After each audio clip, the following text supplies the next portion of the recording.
favorite winter sport.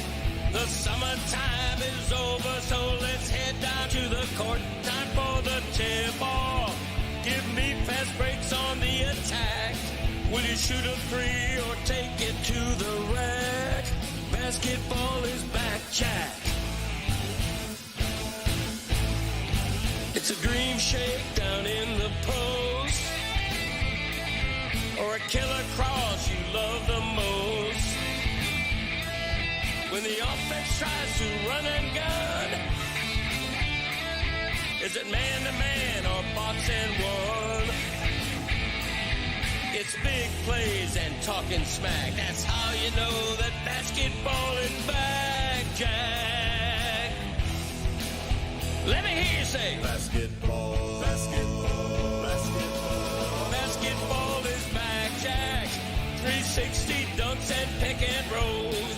And we're gonna watch it every day till they raise the Larry O. Hard fouls and hook shots. A dagger three and hack a shack. If you say this game's the best, I'll say's a gag. Basketball is back, Jack. Basketball is back, Jack. Basketball is back.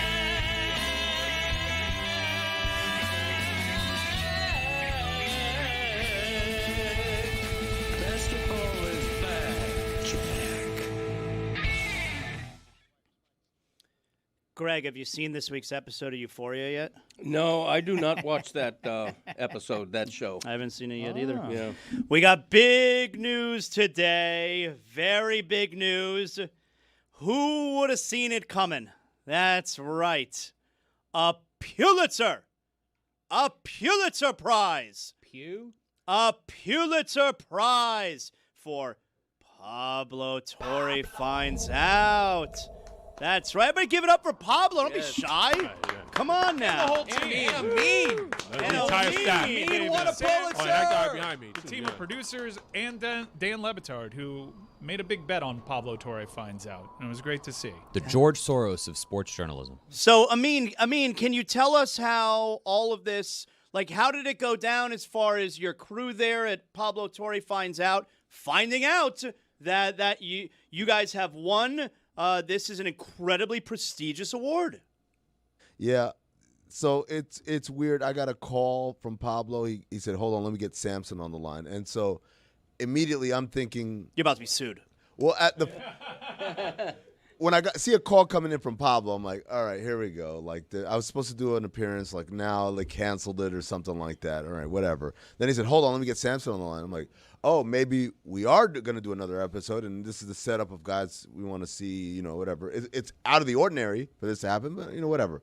So he says, well, so we just won a Pulitzer. And I said, wow, we won the sports Pulitzer, huh? That's crazy, kind of like a sports Emmy. That's awesome. And he's like, there's no sports Pulitzer. I was like, well, then what did we win? We won the Pulitzer. And so I said, okay, well then put this in context for him. He's like, okay, last year's winner was about conflict in the Middle East. I'm like, oh. And then after I got off the phone, that's all taken care of. I looked it up after I got off the phone, and I looked up who the other nominees were. And one was a story about a fatal shooting with no prosecution and about stand your ground laws. Done by the Wall Street Journals. Yep. Wall Street Journal. And then the other one was by the New York Times about like transgender youth and medicine and the use of medicine in Also that and important. like policies around that. And I said, these are two massive stories that every American has a feeling or an opinion about. But neither of them have to do with the salary cap. As I said, basketball fans didn't care about our story. Like it's just insane. And so there's a level of I'm not. You're very taken aback. I am taken aback because I know there are people who work very hard their entire lives to win something like this, and I just hung out with Samson and Pablo and just explained some salary cap stuff and made some jokes along the way. I wore a Clipper jersey one of those times. And now I'm in the same list as like Ernest Hemingway and Harper Lee. You are. Wow. And again, let's give it up for Amin and the crew there. Pablo Torre Finds Out. Ernest Hemingway. How about that? I do have some actual outside of celebrating, which is a monumental achievement for all those involved, including Meadowlark Media, hooray for us, there is still the pressing issue of this actually still being a sports story with an investigation pending. And I'm curious if you think that the developments yesterday with a journalism award being bestowed upon this story, what does this mean for the NBA? What does this mean for Kawhi? What does it mean for Steve Ballmer? What does it mean for Mark Cuban, who had a million well-actuallys along the way? You can't really question the journalism anymore since it won this prestigious award. So we are going to talk to Pablo today. All right, Pablo's going to check in with us, and obviously that right there is like at the forefront of my questions. You know, one of the things that I thought originally when I heard this yesterday was, okay, all those people, guys like Steve Ballmer, who were saying it's just rumors and innuendo coming from some podcast. All right, well, you can't really say it like that anymore. If you're Adam Silver, you can no longer afford to do nothing and hope it goes away.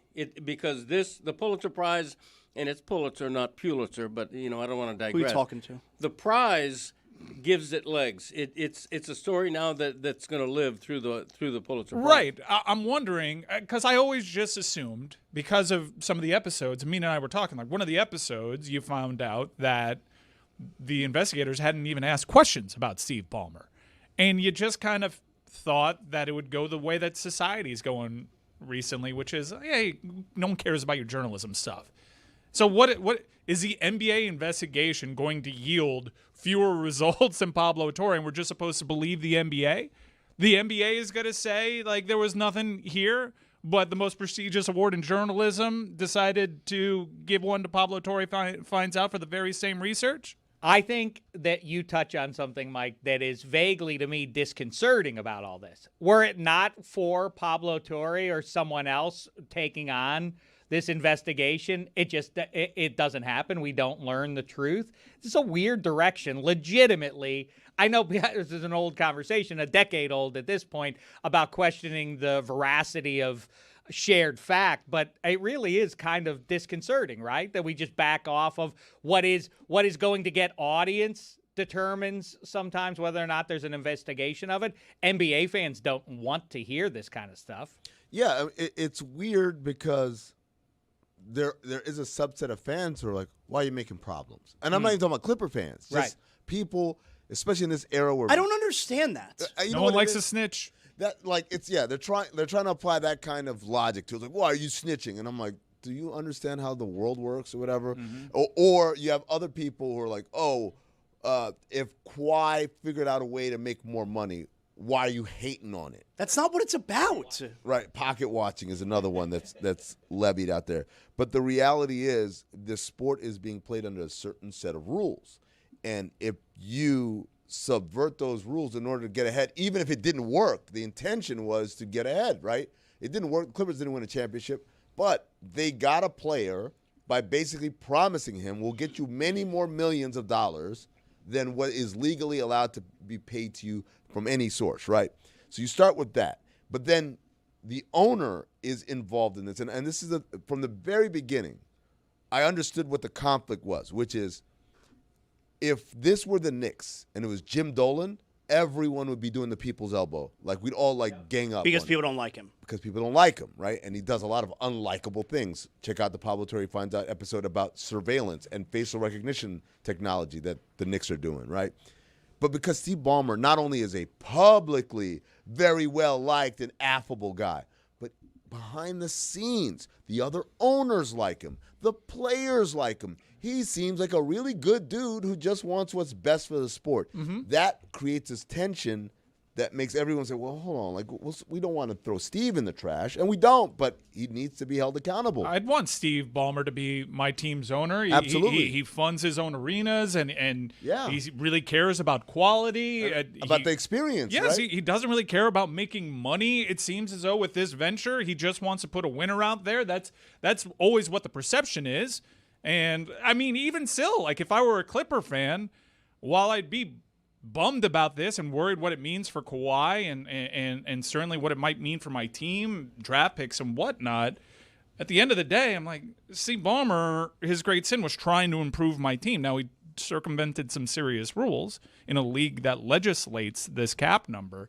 But it's kind of like the Stephen Ross thing. I'm like, down here, people think that Stephen Ross is a bad owner, and I'm pointing to all the things like the big thing that he stepped in was he was trying to get Tom Brady. Everybody wants Tom Brady. And I think the other part of this, and this is where the flip side of that discussion is, which is for the investigation by Wachtell Lipton, who are they are the premier law firm, right? Like the NBA, anytime there's any sort of serious investigation, we'll get Wachtell Lipton in here, right? Their reputations are on the line now, because for you to say, hey, we're this very serious, very prestigious firm that does a lot of cases, not just the NBA, and like obviously this is great publicity for them. Hey, we investigated the Donald Sterling case, we investigated Robert Sarver and all these things. For it to come out that they didn't ask a single question, like I don't care if Steve Ballmer gets off scot-free, but to say that they didn't even ask the question, the name never came up in your investigations, in your interviews, that sounds like something that is like a behavior that's not totally forthright. And so for that to happen, it's like, yo, if you do this, we have the facts, we have the stories, we have the information. We're not waiting on your report. Pablo Torre has found out. And so they can't play around with this. And this award, to bring it all back, it is a incredible legacy builder for sure, but it's a stamp of approval from the greatest authority. A month ago, I was like, I hope we win a sports Emmy.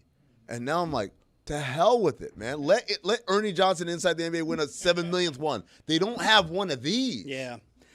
So Pablo is going to join us, and I think we all have a lot to talk with him about.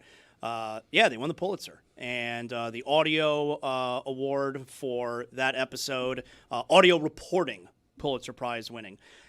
Did you see this, Greg? You know, F1 was here over the weekend.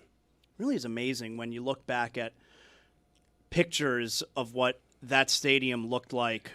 I don't know, not even that long, like 20 years ago. You look what that stadium looked like, and now everything going on. Like, remember one year Wayne Huizenga put, like, at least claimed that he put like $400 million into the stadium. It's like, what did you do? Yeah. Where did this money go? Right, nice scoreboard. And you see what Stephen Ross has now done with it. But F1 was here over the weekend. Stephen Ross made this comment to the South Florida Business Journal, quote, Miami is not really in line when they were talking about the Super Bowl. Miami is not really in line. It's always exciting to have the Super Bowl, but that was before we had all these other events. Miami is by far the best weather. It's in their best interest to have one here. But at this point, they don't believe, they being the NFL, we meet all the requirements and the demands. Right. What is that? Well, I'm not surprised. When you drive by the stadium now, you say to yourself, where has all the parking gone? You know, because right now there's so much development there. But Stephen Ross is not going to lose a dime. He's got a gold mine in the F1 race. Stephen Ross makes more money from one F1 Miami Grand Prix race than he does from every Dolphin home game combined. I believe That's that. insane. Over an entire I believe season. it. I don't understand that. I mean, I'm an idiot. It's such but- a bougie event. I believe that. I hear the argument, and I think they just assume. I keep thinking that there's an angle here because Roger Goodell does this a lot. He already did, like Cleveland. They did it here once already. Cleveland got its new stadium, and Roger's like, but they don't have the facilities around it. And I keep thinking there's some weird real estate play here because the excuse is they don't have the parking. Bull. Like you're saying that as if I haven't been to other venues that have hosted Super Bowls. I've gone to New Orleans. Well, and how where's the parking in Well, New Orleans? How Go are we to parking for Dolphin games? Like SoFi we're parking- Stadium too in Los Angeles. I Wait. almost said Pittsburgh, but yes, LA. Am I to believe that the permanent structures they built for F1 hospitality are getting in the way of the temporary tents they want to put up for hospitality, and these things cannot be repurposed? It's insane to me. I don't get it. I keep thinking there has to be something here. Has to be. But if I got some of the parcels of real estate around here and can develop some hotels outside of El Palacio, maybe we can bring the Super Bowl back here. It's bonkers. Also, though, this quote from Stephen Ross, he kind of makes it sound like he doesn't care. Like maybe he doesn't. Maybe he doesn't because look, there's a city, there's a group that in every city that's in charge of, there's a committee, in charge of putting everything together. But the home team, in this case, the Dolphins, they play a major role in putting things together for Super Bowl. Maybe he doesn't care because they have so much going on at the stadium that this is not a big thing for him anymore. Like this quote from Stephen Ross, it doesn't seem like he really is bothered by it. Greg, one of the things that they usually tout is this F1 Miami Grand Prix, that one singular event generates more revenue than the entire season. Right. Of season tickets for the Miami Dolphins. Jason Jackson told me that, and I said, you must be mistaken. So I went to F1 over this weekend. I got invited, and it was the first time that I actually got to be in that now permanent structure, the Paddock Club. It was your first time there? At the Paddock Club. I've been to F1 plenty of other times, and I've been to bougie areas, but not like finish line Paddock Club. And my main takeaway is this is like 4 levels, and each level has a dozen or so suites. They're all big-time corporate sponsors. And that's permanent? It's a permanent structure, poured concrete. This is not a temporary venue.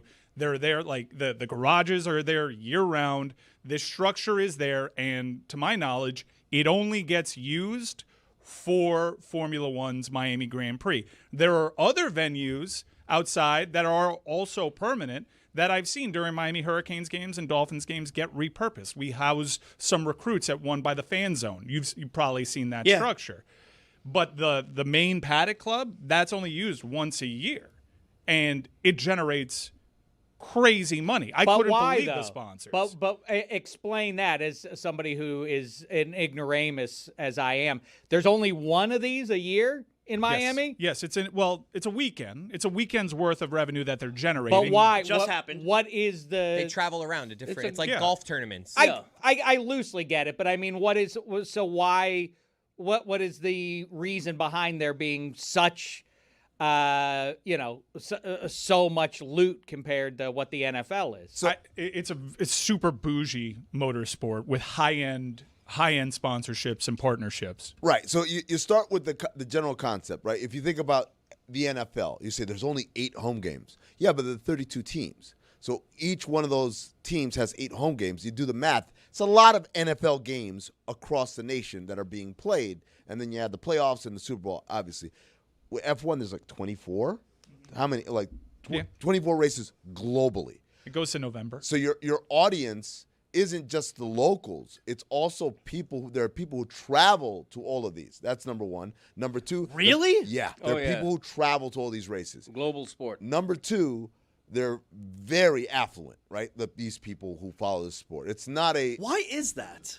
That's just how. I mean, it caters to that. Ferrari. It caters. You gonna buy a Ferrari tomorrow? Like, no. Rolex presenting sponsor. I went from Talladega one weekend in the infield to watching people chug out of prosthetic limbs. Right. To not the same Paddock crowd. Club at Formula One. You park. A golf cart is there to take you to your seat. You get handed a champagne flute. Does F1 look down at NASCAR? Yes, obviously. Of course. I mean, but everyone looks down on NASCAR. Have you never watched Talladega Nights? Yeah. Remember Sacha Baron Cohen's character? Yeah. Ricky Bobby. You are very. People go there to feel better about themselves. They go there to hobnob. I feel like I'd feel worse about myself. The Paddock Club is ridiculous. Like I was there. You don't actually have. You actually don't have seats in the Paddock Club. You have a dining room table. There's like this little ballroom in the Paddock Club.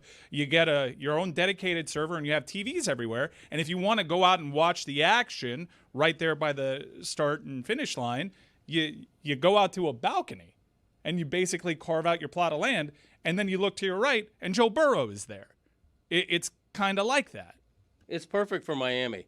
And people flying in from Brazil and Germany, they don't care that the ticket costs $4,000 or more. They don't care. I mean, this is for the rich, and Steve Ross is getting richer because of it, and that's one reason why I think it's absolutely fair and safe to say that he needs the Super Bowl a lot less. Sounds like it. Specifically because of F1. Sounds like it. This is his legacy here. Like what he has built on this stadium. Like the attraction that the stadium now is. Yes. That's his legacy here. I agree. And look, let's I assume that there was some kind of real estate grift here. Let's take that out of the equation. Then clearly we have to believe Stephen Ross in that he made the decision. He's going to generate more money from doing what he did to the stadium and bringing in events like Formula One and tennis than he would make from other things that the calendar would disrupt. Another It's not issue. it, man. World Cup, national 8 championship. matches. They're in line for another national championship game. Weird. Like the facilities and everything around is good enough for a national championship Right. game, but not in And the the tier World of the Super Cup. Bowl. And Yeah. the World Cup, but not in the tier for the Super Bowl. Fine for Formula One, which brings in, I think, over 100,000 more people than the Super Bowl, but not up to the quality of the Super Bowl. But clearly, it was a good bet. And I do think, and I mention this every time like a broken record when it comes to Stephen Ross's legacy down here, I think he made one of the premier sporting venues on the planet. It needs to be talked about the way I that agree. Wembley is talked about, because you don't have a venue that can host WrestleMania, that can host Beyonce, that can host a Super Bowl, Formula One Grand Prix, world-class tennis, which is up to the level of like a fifth major. Tennis too. Tennis too. Bit my tongue. You just don't have other venues that can do that. It was Kenneth Fareed. It was not that long ago that it was a constant conversation down here. University of Miami, got to get out of that stadium. Got to get your own stadium. Got to move away from there. It's terrible. And now, like, there really isn't much to complain about when it comes to University of Miami home No. games. Like, it's a great stadium. The facility is bar none one of the top in the whole country. But that makes his lack of success as a Dolphins owner magnify itself, because when you look around, everything else he's done is the Midas touch. I mean, the facility development he's done is second to none, but the Dolphins haven't won a playoff game, as we all know, in a quarter of a century. And that is glaring, more glaring, because of the surrounding opulence of the facility he's built. So I want to get your thoughts here as well, Greg, on what's going on with Inter Miami. So Inter Miami has played now 4 games at New Stadium. New Stadium's the new stadium. Mm-hmm. And they're winless. They have 3 draws, and they have an historic collapse this past weekend where they led 3-0 at halftime. Messi had a goal, and they allowed Orlando City, who's been bad to start this season, very bad. biggest rival as well, to score 4 second-half goals, and Inter Miami suffers their first loss in the stadium before they even have a win in 4 games.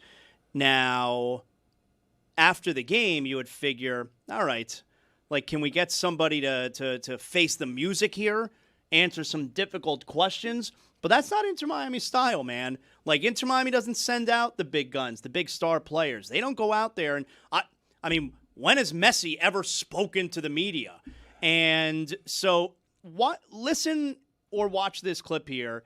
This is Noah Allen, who, Mike, is he's an academy player. Like, he's right? Yeah, he looks super young. He's played, because he is super young, but he's played several seasons for Inter Miami. All right, so this is an academy player. All right, this isn't one of the stars of the team. No, he's an academy graduate. He's been a first teamer for But several I mean, seasons. a veteran of soccer. A guy who you put out in front of the camera and answer some difficult questions. And here's Noah Allen in a really difficult spot after the game. Noah, is it hard, you always being the one that has to face us and being one of the youngest guys after a first loss at home against Orlando City? Is it tough to be that face when there's other players who are older and with more rank? Yeah, I guess. I mean, not gonna lie, and yeah. I mean, yeah, it kind of sounds like he's a little bit tired. But in that clip, you can see why they put him out there. I mean, just a man of many words. Yes, But very eloquent. Like that's. And by the way, I saw the interim coach. He apparently answered one question. It was in Spanish. I don't know what the question was. Oh, my Spanish, no bueno. He came out. He answered one question, and then got up and left. None of the big players talk. That's who they send out after the game. And for me, it's like, now, I don't know if you know, I'm an inaugural season ticket holder with Inter Miami. Mm-hmm. Now, I gave up the tickets before last season. Yep, it just got me way too. too expensive. Yeah, Way too expensive. You don't get to tout that if you gave it up. I just did. You can't tout it. Just did. You're not alone. Just did. Many have. Contextually, it's an important data point because a lot of people got priced out. I got priced out. Yeah. And I kept them even an additional year and paid the prices that were jacked up because I figured, okay, I'm going to make my money back because I'm going to sell the tickets, when I need to. And it didn't sell the way that I thought it would. It's like, I got to get out. But this is like I feel like Inter Miami continues to give me reasons why I don't really love supporting this team. Right. Like they just so much of what they do seems Bush League. It seems like a shady organization. I don't really love what they stand for. Well, I don't think it's a shady organization, but I do think that Yeah, they skirt the salary cap, signing the players. That's shady. You like that, though. Well, yeah, I do like that, but it's so shady. Okay, Messi, everybody knows Messi runs the program. He's bigger than the club. He's bigger than David Beckham. He's bigger than Jorge Mas. He runs the team. That's why they made a coaching change prematurely, I thought. Another.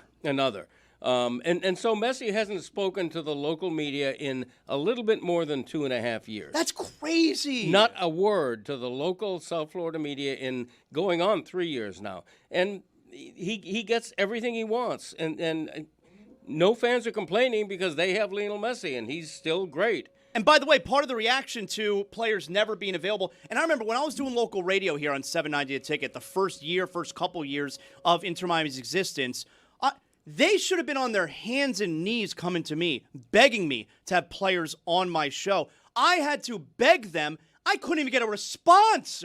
Their PR team is garbage. Okay, garbage. And now finally, I guess because there's been a little bit of an outcry with what happened this past weekend, for the first time this year, Luis Suarez is going to talk to the media. They've been getting it pretty good. I don't think that they made the manager change too early. It seemed as though there was quite a bit of clashing there. We'll see if they make a permanent hire here. But this is one of the reasons why Messi came to the United States and chose Inter Miami, because he didn't have to do this. And I think you kind of have to be okay with that trade-off if you're an Inter Miami supporter. I'd rather win MLS Cups than watch Messi, who talks a lot like Noah Allen when he's in front of the microphones. He's not this incredible personality. I've seen plenty of Leo post-match interviews when he was at Barcelona. You're not missing much. He's not the sharpest knife in the drawer. Like, no one wants to say that out loud, but it's like he's very like, yes, I'm very good at the thing I do. I'm not very good at explaining it or talking or being like, it's not Victor Wembanyama basically out there with the I don't know. eloquence. Wouldn't you like to feel like he's part of the community a little bit? Like if LeBron went and played in Europe, can you imagine LeBron never talking to them? He is part of the community. He was at F1. He was at F1, and like he goes to restaurants, and like he was seen shopping at Publix at one time. Yeah. I mean, An empty Publix. yeah, I don't think he's made more a member of the community by giving a boring post-match interview. So am I off base and feeling like they're kind of lame? You're not off base, because that part where you trot out a kid to answer for a historic collapse and loss, to your rival. That's kind of cowardly. But the overall and general lack of accessibility, yeah, man, like like Mike said, he came here because where he was, and had he gone to Saudi Arabia and got his ass kicked over there by better players, he would not be able to leave the house and like just have a normal life. Part of the deal is like, yeah, you can come here and no one's gonna bother you. All right, getting his ass kicked by better players. Yeah, I don't. It's not working out for Ronaldo the way that he thought. And Messi's been pretty good here on the pitch for Inter Miami. I send Mike Instagram reels all the time. It's like this anti-Messi kind of just stuff, and it's like a lot of times he's like a Brazilian supporter. So has nothing to do with like Messi. But it's like there was a story about Maradona. There's a very famous Maradona thing of him coming out, warming up, and like doing all these tricks. And it was the story behind the game that they were playing. And it was like a massive game. It was like a Champions League game. And he did it because the DJ was playing a song that he really liked. And it's like it becomes this lore. And then he went out and in the reel they talk about like Maradona won the first Champions League for the small club Napoli, which is in South Italy. All of the success of Italian soccer came from Northern Italy, Milan and Rome and places like that, and Fiorentina, whatever. And so he took basically, imagine him taking like the Sioux Falls Skyforce and winning like the NBA championship and all these things, right? And I sent the video to Mike and I said, Messi could never. Just hating ass hater. I think you have to, if you're an Inter Miami supporter, once the results aren't there, then I think you can latch on to things like, wait, you're pulling credentials of this press member that's too critical? Wait, we're not putting the star players out in front of microphones to not be accountable? They've had the results. And this approach, it's cocky. A lot of the people that came over that are making the decisions to not have these players go out and speak and not put players on $7.90 the ticket, they come from bigger clubs in Europe, and they kind of look down on the whole concept of MLS. This ownership group has been super aggressive, has raised a lot of hackles in owners' meetings. The old guard in MLS does not like how aggressive the Moss family is about pushing the time is now. Let's invest in this sport. Let's stop worrying about being fiscally responsible. We're hosting a World Cup. Let's go for it. I like that ambition. And Miami has Leo Messi, and it's a number 10 in a brand new stadium as a testament to that ambition. I think you got to take the good with the bad. I also think it's premature to write off this season. They have, I think, 4 or 5 matches left before the World Cup break. Last time I looked at the standings, they're third in the East, well in the playoff race. I don't think they have the club to repeat a championship this year, but they'll certainly make a run at it. I mean, despite the 3 draws and a loss in the new stadium, they're still a pretty damn good team. The Miami Marlins have designated Chris Paddock for assignment, letting go of their $4 million pitcher, one of their bigger free agent signings this offseason. Does that mean after Braxton? he struggled off the bat. It'll mean either Braxton Garrett or star prospect Robbie Snelling, both of whom have been shoving at the AAA level, will be their only left-handed. Shoving? Yeah. You trying to make that a thing? Shoving? Shoving is a thing. You guys don't know ball. It is a thing, yeah. Yeah, he's not going to win any Pulitzers. Back in my day, you breaking said that one. dealing. I think it's interesting as an outsider that I didn't hear a lot of this talk a year ago because Messi and his team was winning games, and now you guys are About Chris Paddock, you mean? Or no, back to the soccer conversation. Why? Yeah, We found the one thing less interesting than MLS soccer. This is unbelievable. For Dave. It's a big deal. the It's a $4 million player. It's a big deal. Let's all celebrate the Marlins for almost being a 500 team. Yeah. guy what doesn't are know they? ball 3.5 out of the wild card? 3 at under. the time? They're right there, man. Let's not talk about wild card first week of May. You know what?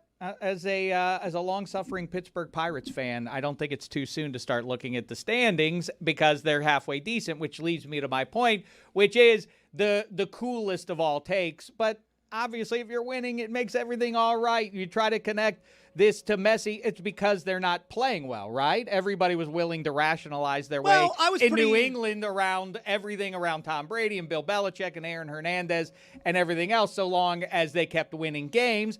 And then you look at the NHL and the Toronto Maple Leafs, the dissatisfaction with their brand new hire at the executive level has to do with the fact that the guy who they hired isn't a winner. They would be happy up in Toronto to have hired somebody who had a checkered personal past or professional past, so long as it also included a Stanley Cup or 3.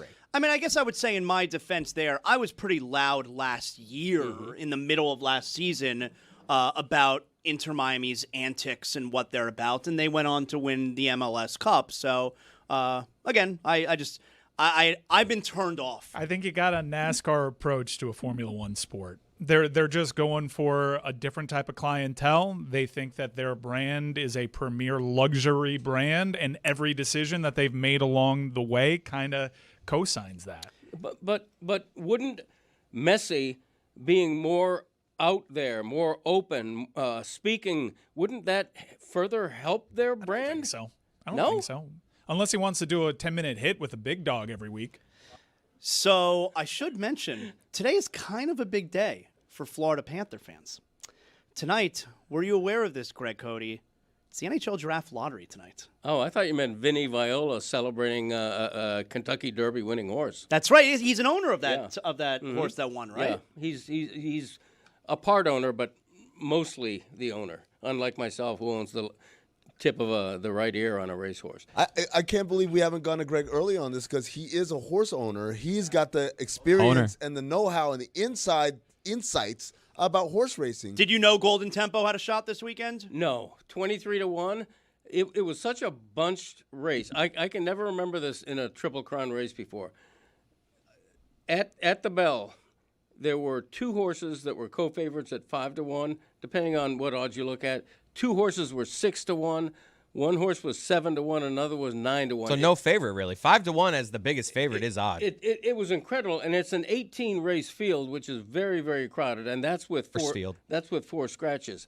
So the Puma. It was anybody's race, and this horse Golden Tempo navigated it from last place to first through 18 other horses. It was fantastic. It was the first, Sherry DeVoe was the first female jockey to ever win the Kentucky Derby. The jockey. Trainer, not jockey. Or trainer, rather. The jockey had been in 11 Kentucky Derbies before without winnings. It was his first time. His brother ran in the race against him. It was one of the most memorable Derbies ever. And now let's hope that Golden Tempo at least runs in the Preakness so we can at least pretend a Cinderella Triple Crown is in play. All right. So for the Panther fans, though, tonight, NHL Draft Lottery, kind of a big deal, all right? Now, am I right, where the Panthers can drop no lower than 10, which means they do keep their pick, all right? And they can obviously jump as high as number one. What's their percentage chance of getting Gavin McKenna, the prize pick of this draft? I'm being told by my sources, 6%. 6% Roy chance. said. Ouch. To jump up to It's number a lot better one. than we usually do. All right, so kind of a big thing. Get fired up, Roy. Come on. Gavin McKenna? Yeah, I don't think they're going to win. I mean, Why not? They've won it a couple times. they have, but I don't think they're going to end up. I mean, He's we putting got- himself out there. I mean, we got Toronto and we got the Rangers. That's what's probably going to happen here. I think the NHL is going to give it to one of those two teams. Oh, you're alleging shenanigans. one of those. Wow. Yep. Folded envelope. Anyone want to park their car in that garage, huh? Anyone? Wow. I did not expect Roy to take that lane today. Ouch. Rigged. Just pointing the finger at Gary Bettman that the draft lottery is rigged for one of the original six, either New York or Toronto. How about that? Learned at the knee of David Stern and the chilled envelope that yielded Patrick Ewing way back when, right? You believe that, huh? No, I don't believe that. Because it was a folded corner. We did Well, a whole investigation. I on it. do buy that, actually. That little episode, I do kind of buy that the NBA liked the idea of Patrick Ewing landing in MSG. I'll buy that one, sure. You don't think they would have rather had him in America's heartland as a pacer? Just say that shit's rigged. Say it. It's rigged.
But journalism, as we know it, as you know it, what you wanted to do when you were a little kid, okay? It has changed. It has. It's changed, okay? You're not wrong. Stephen A. Smith is not wrong. You have to adapt sometimes, okay? Because the game has changed. Your priorities have shifted. No one cares how someone goes and gets the news that they get as long as the news is accurate, as long as it's coming from a credible place. If it's Woj, if it's Adam Schefter, if it's you, if it's Diana Rossini, if it's Shams, nobody cares. You might care. Greg Cody might care. Stephen A. Smith might care. But you know what? You all sold out. Every single one of you, okay? Stephen A. Smith jumped inside the circus tent. I don't blame him. Why'd he do it? Because he had to do it. Because the game has changed. You jumped inside the circus tent. You did. You did so with me. Think about that. With me and with Greg Cody every Tuesday, okay? And so you have ditched journalism a long, long time ago because why?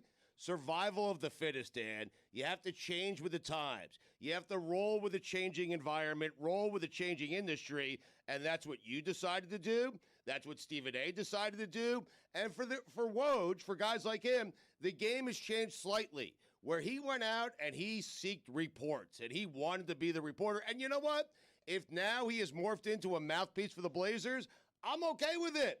I am good with it. I don't Survival care. of the fattest. Everyone, exactly. Everyone is selling out to make a buck. What a terrible timing. It by was you. great. Like that joke. Hey, just give it up. You all want to be journalists. You're not journalists anymore. None of you. Not a one of you. Sorry. You didn't even hear the joke. You said I did. Survival of the fattest. It was great. It just could have been done after Stugotz stopped talking, Dad. Right. Yeah. Yeah. Sure on that. But I'm okay. I'm okay You're with splitting it. hairs. Right. Okay. You adapt. You roll with things, man. That's it. You know, Dan, you started off, you know, if you're a driver, you drove a yellow cab and you were loyal to the yellow cab. You know what? But the game has changed to Uber, to Lyft, to private driving. And you know what? You have to ditch the yellow cab and you have to drive an Uber. Why? Because you'll make more money. Why? Because more people are taking Uber than the dirty yellow cabs. That's why. That's what you do. No one cares about journalism. You know what they care about? Laughing, being entertained. And you do a great job of that. And Stephen A. Smith does a great job of that. No one cares about journalism. People care about smiling. That's it. You know, this morning I found myself while I was driving Claire to school. I told her, you know, you ask a lot of questions. You should be a journalist. And now here in this conversation, I just, you know what? Don't be a journalist. Like, exactly. do something else. It's over. Sad. You're going to let Stugotz parent your daughter. You think that's a good idea? You think journalism is a good occupation to choose now? No, I would not. Listen, not only is it not a good occupation to choose, I have looked around Miami and realized we're the only ones providing.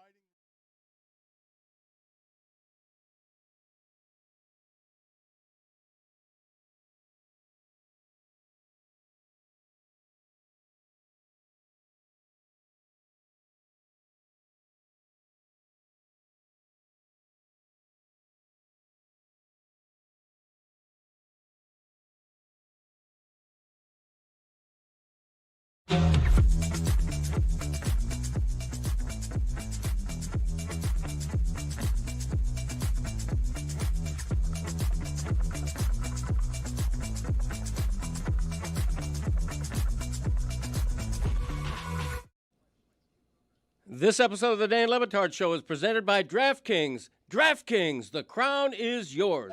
Put it on the poll. Does the MLS stand to gain if Leo Messi took 10 minutes every week to chat with the big dog? Oh, so that's a good poll question. That's a good poll question. I don't know if this is a poll question, but I mentioned to Zaz and to Greg What do you say? that I think that we're inside of 10 years at this point from every American home having what the Le Batard studio has, which is one of them fancy drink dispensers, carbonated, whatever your pleasure. Pick your flavor. Any of your favorite sodas available, a soda water, a seltzer, a flat water. I got one of if those you in my please. house. You do? Yeah, but it's just water. But I got one of those in my house. Well, that's what I was curious about. Is so I mentioned this, and Zaslow said I have one of those machines. In my house. Is it a machine? No. A water dispenser doesn't count as a machine. And then he said, no, the dispenser it's is a mansion, by the way. But go ahead. Right, your mansion. But he said, no, the dispenser is just what you have in your refrigerator. Right. And I say, no, that's a machine.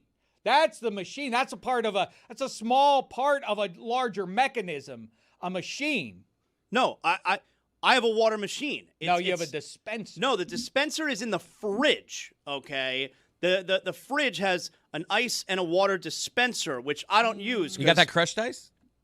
I could do crushed, or I could do the big cubes. No one who goes crushed. That's monster behavior. I don't do crushed because when I'm drinking, I don't like to get with my beverage. I got these little ice chips. I might choke because I'm not expecting that. I just want the liquid. Sometimes with my fridge, it'll be set to big cubes, but I get crushed. Oh, well, you gotta get a new fridge.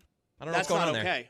That's not good. No, I could do either setting I want. But, Dave, I never put the crushed for the exact reason I said. I don't want – it makes me feel weird when I'm drinking something and then I get part of an ice cube in my mouth. I'm not trying to chew. I'm trying to swallow. You're a man of the people. You're not precious eating the crushed ice, requiring crushed ice. Has any human being ever died on ice, though? You don't want to choke on it. Nobody's ever lost their life in a battle against a large ice Knock on cube. wood. I mean, I don't know. You Or have swallow they? that big cube that they put in my whiskey.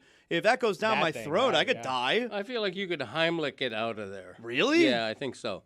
Could you Heimlich with the fancy bar? Yeah. The smart cocktail, the big square, that Oh, big yeah. thing. Love that. If that got lodged in your throat, You're screwed. Greg Cody, you submit.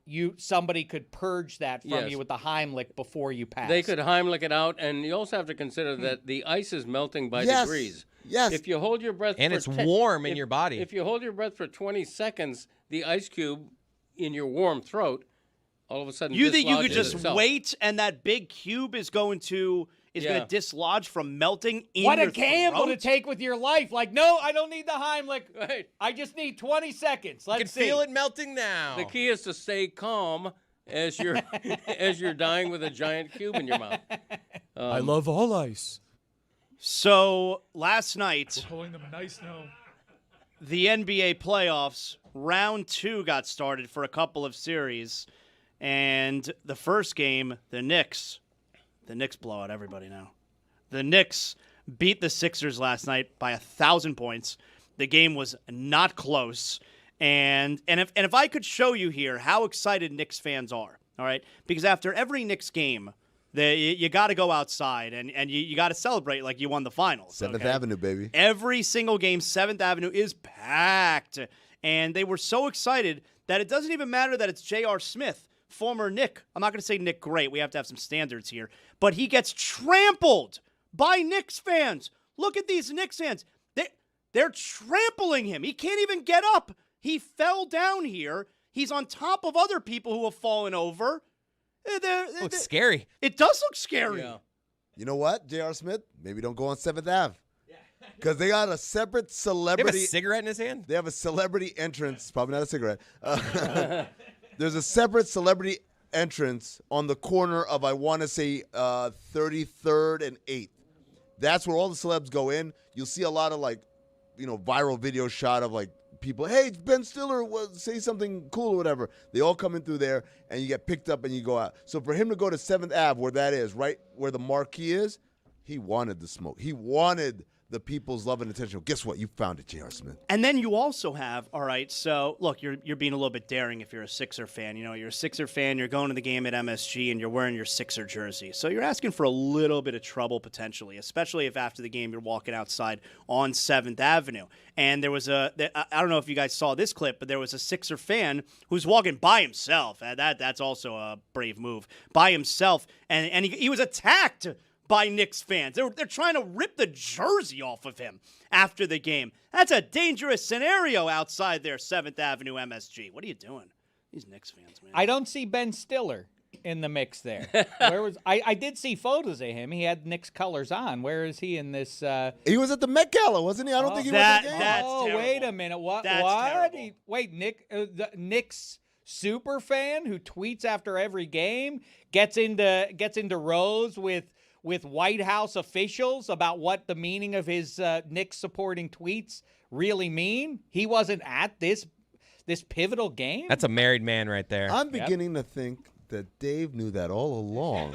That whole setup was just conjecture. Well, a lot of people are very upset about this, but I get it. Chris Cody just said it, right? This is a guy who almost, I think, because you know, I enjoy reading. If I see an Us Weekly, I love to grab it and see what's going down in showbiz. Ben Stiller and his wife, I think, were at minimum separated at one point, but then they reconciled. And I suspect that this was a put the foot down. We're going to the Met Gala. Now I don't care about the Knicks. Now, he's usually at the Knicks games with his wife. What's her name? I don't want to Christine Taylor. She's an actress. She's, Christine she's a Taylor. very incredible actress. Yeah, like, yeah. She's very accomplished. Played on this. Marcia in the Brady Bunch. That's right. She did, yeah. That's right. She's great. He's usually at Knicks games on Celebrity Row with Christine Taylor. Right, they're at the games. Zaslow has a review of her physical appearance. Go ahead. I do not. Oh, she's very pretty. I got to tell you something. Look good. This is a terrible job by Ben Stiller. The Met Gala is every year. The Knicks in the playoffs with their best chance to win a finals in the last quarter century never happens. And he's at the Met Gala trying to tell you what a massive Knick fan he is. Why are you shaking your head, Roy? I'm just saying, if you put a lot of money for a seat at the table at the Met Gala, knowing what date that is and not knowing when the Knicks game is going to happen beforehand, I would go to the Met Gala. It's I a put lot of money. fundraiser. He's Ben Stiller. Still paid money for this. It's a fundraiser. So you donate it to the fundraiser. Right. Go to the Knicks game. Right. Well, I think Ben Stiller's going to have to get a second. He's going to have to drive Uber to make up for the money they lost. What do you prioritize more, sports or your relationships? Sports. How do you think I got here? Look how great I'm doing. Clearly, I'm making the right choices. Remember when Uncle Jew said he couldn't sell it? He wanted Tony to get whacked. Richie Aprile he went to visit Uncle Jew, and why do you call him Uncle Jew? It's Uncle June. It's not Uncle Jew. It is in the Damashek house. It's Uncle Jew. Yeah. No, I like to imagine he's Jewish. I'd like to imagine he's on my side. Uncle Richie Aprile tries to get Uncle June's sign off. I'm going to go kill Tony, and he doesn't. And then he leaves. Richie Aprile leaves, and he says he couldn't sell it. He couldn't sell it. Ben Stiller can't sell it.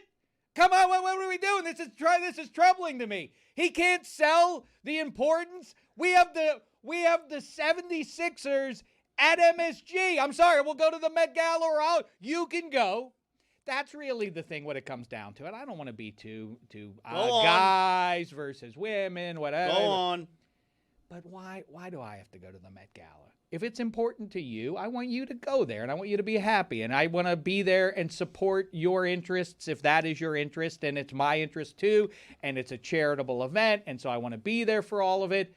But come on, we're playing the 76ers. It's the second round. This is a special season for my beloved Knickerbockers. Surely you understand and want me to be happy and be courtside in my seats watching this special event. So, Greg, I'm curious your opinion. You're the sage elder in the room right now. What would you do? You had courtside tickets to a playoff game or the Met Gala with your lovely wife. What would you do? In which you made an expensive donation to attend. Right. Well, theoretically, you make a donation for the cause, not so you can dress up and be photographed by paparazzi. And the paparazzi are thinking, what has become of my life? I could be in Africa, taking photographs of wildlife and doing stuff that's great. Instead of why is it an either or? That's what I would imagine. Okay. Every paparazzi goes I would to that imagine decision. the paparazzi is celebrating on Met Gala night. That's like their night to make money. Yeah, look at this. Look at. What is that person? It's an asshole. Right, exactly. I wouldn't go to the Met Gala. It's up to Show's the Met. cooking today. It's up to the Met Gala to switch their date. Interesting to not time conflict. to go gala. PFPI Gala, that kind of thing. I'm down on this Ben Stiller. I'll tell you what, Chalamet might be number one Knicks fan. 2 years running, he's made the choice. Yep. Well, Chalamet. So the word was he needed to go this year to the Met Gala to kind of make up for all the missteps in Oscar season. So this was his way to kind of re-ingratiate himself with the establishment. So him doubling down and saying, no, I'm going to the Knicks game again. Yep. Might be bad for his career, man. Let me just tell you. And you saw he sent the Jenner girl to the Met Gala, and he went to the Knicks game. Oh, the Jenner girl. Man, what a great show today. He sent her. He sent the Jenner girl. He dispatched her. Wait. No. What are we going to Is it time to go to the game, Tim? No. We're not going anywhere. There is that one. Hit the gala, lady. Oh, no, there's not. She's a billionaire. Jeremy, even things out for us here. You have a top 5 from the Met Gala last Oh, I night? do. The top 5 looks that stood out to me from the Met Gala. You guys want to hear right, about them? I can give you the fine. background. It's really exciting. So number 5, She Sabrina goes by Carpenter. Bruce. Yeah, Sabrina Carpenter wearing Dior by Jonathan Anderson. This was made out of film from the 1995 movie Sabrina. So if you check it out, there's literal film that makes up this dress, and it has all of the different scenes from Sabrina for Sabrina Carpenter. Now, what's really interesting about that is she also said that her favorite movie while on the Met Gala was Shrek 2. So she's a woman after my own heart. Can we zoom in a little bit more on that film dress? Let's see. Let's see if we can get that back up on the Let's screen. get a little zoom, a little closer, Get a little tighter. Just a little tighter, please. I think we should move on. All right, I let's wanna move see the on film. here. Tighter, Yeah, there's film there. You can see tighter. it's from Sabrina. So That's a great look. number 4, Rachel Zegler, using the art piece, The Execution of Lady Jane Grey. Now, if you look at that piece, what Lady Jane Grey was all about, It's I saw Jean this. Grey. I saw this recently. At the National Gallery in London when I was there, and this is a really spectacular piece of artwork because what this depicts is a moment where Lady Jane Grey, who was the Queen of England as a 17-year-old for just 9 days before Mary Tudor, one of her cousins, basically created a faction that went after her because they said there was going to be a death of Catholicism if she remained the queen. They end up executing her just 9 days into being queen as a teenager. And the reason Rachel Zegler has this, of course, a wrongfully scapegoated, executed teen, which works for Zegler if you know her well. Wrongfully executed teen, also, but tarred it up a little. She looks like Sandra Bullock in Bird Box. You have the blindfold on Zegler with a gown akin to what's going on in the execution of Lady Jane Grey. It's a really beautiful tribute, and using fashion as art, it was costume art. Fashion is art. That is the theme of this Don't gala. think we didn't notice you almost saying death of capitalism. Well, I wish. Bad Bunny. Bad Bunny dressing as an old That's man. Bad Bunny? That's Bad Bunny. And the reason he did it, his publicist put out, the choice of an all-black timeless silhouette is intentional. The suit doesn't age. He does. This is Bad Bunny's most conceptually ambitious Met Gala appearance to date and one of the most thoughtful responses to a Met theme in recent memory. He looks like he's going to a funeral on a plantation. Oh, he was one of the best ones we had. I'm going to miss. Heidi Klum. Heidi my Klum. God. Now, she was dressed as a real-life marble statue. This looks wild. If you find the pictures of it, if you're just in the audio audience, picture Heidi Klum, but as a marble statue. Now, this included draped robes, facial prosthetics, and a floral wreath. It was inspired by the Italian artist Raffaele Monti's veiled vestal sculpture. Fun fact about marble statues. When they were made, they were painted. They had lipstick and eyeshadow and colorful hair and stuff. Over time, the paint erodes, and so we get the marble statues. But we've learned to say, oh, that is nice and tasteful art. It's a marble statue. It's all white. But it wasn't white when they made it. How fascinating. And specifically for Heidi Klum, this is an example of someone who really took this to heart because she walked around the Met and said that this is ultimately what inspired her, and she went with the outfit. But the number one outfit from last night, wearing a blue and black striped shirt at Madison Square Garden, not white and gold, it's Timothy Chalamet. That's right. A tribute to basketball being its own art form as he cements himself as the number one living Knicks fan. Timothy There you Chalamet. go. Thought it was going to be Carson Hocevar. First NASCAR driver since 2010 to attend the Met Gala. Also, an OLI one that made me really happy was Nicole Kidman just wore like a pretty normal red dress, and her quote about it was, "Fashion is art, and I wanted something red because I wanted to embrace the way in which red has been used in art throughout the years." Atta girl. Super thoughtful. All right. Where's Spike Lee in this conversation about greatest living? He went to the Met Gala last He year. went last year instead of a Knick game. That's a big strike against Spike. He got Wow, so demoted. Chalamet is number one. Number one. He might be. Him or Woody Allen? Gonna go Chalamet. It's back-to-back days with a Woody Allen reference. Oh, man, what a show this is. So the Knicks crushed the There's Sixers Carson Hocevar. last night. He's going to be a star. Like, Amin, are the Sixers in big trouble? Because the Knicks here, like, it's, 4 straight games now that the Knicks are just kicking the shit out of teams. And if we want to actually give it some more context, the only games the Knicks lost this postseason, they lost by 1 point each of those games. Like, They lost by C.J. McCollum jumper. Yeah, it may not be a stretch to. I mean, I know what Oklahoma City is doing. They've only lost 1 game so far this playoff. No, they haven't. Oh, I'm sorry. That's right. They swept, of course. So the Thunder have not lost a game yet, but I don't know. Is it crazy to say the Knicks are playing the best of anyone in the postseason so far? No, the Thunder are playing the best of anyone, but the Knicks All have been very, very impressive as well, as I foretold months ago. But the big thing, you said, oh, they crushed the Sixers. You know the last time a team lost by 30-plus and still won the series? I don't know. It was the Sixers in the 2026 NBA playoffs first round against the bum-ass Celtics because Captain Creative decided, I'm going to start 3 of my scrubs. Let's just take a different look. I cannot believe I've been canvassing media for days now. NBA radio, ESPN, all the different shows, all the podcasts. Crushed? No! They're talking about, Jaylen Brown, does he complain too much? They're making this, is Jason Tatum getting hurt? Right, Jaylen Brown really bailed out Missoula. Absolutely. Missoula should be getting crushed every single day. So You're I'm right. going to make it. There's 2 things about me, Zaz, that I will not let go. Number 1 is George Sedano's ridiculous commercial that we showed yesterday, and I hope we show again today. Him in a bathrobe. That was wild. And number 2 is that Joe Missoula ruined the Celtics season by trying to be some smart guy instead of just doing the obvious. No, you have to update that. Those are not the 2 things to know about Amin. Now you have at least 3. You're a Pulitzer Prize winner. This is something that you need to involve in every conversation for the rest of your life. Now, the other thing you deserve credit for, and I gave it to you yesterday, and I want to do it again more properly, you said about, 2.5, 3 months ago in this very space, I said, oh, come on. Jason Tatum's going to come back. That team is going to represent the East. When I'm wrong, I say I'm wrong. The Knicks appear destined to do that, and you deserve your flowers for that. What doesn't happen, when was the last time history 30 points down and coming back and winning the series? This is every NBA series now. This is what I was talking about yesterday. Every game is a blowout one way or the other, except for last night, Wemby with 12 blocks. That's the exception that proves the rule, and I would be sick in my balls were I a Spurs fan today that Wemby had 12 blocks and my team lost. How about Anthony Where would you be sick?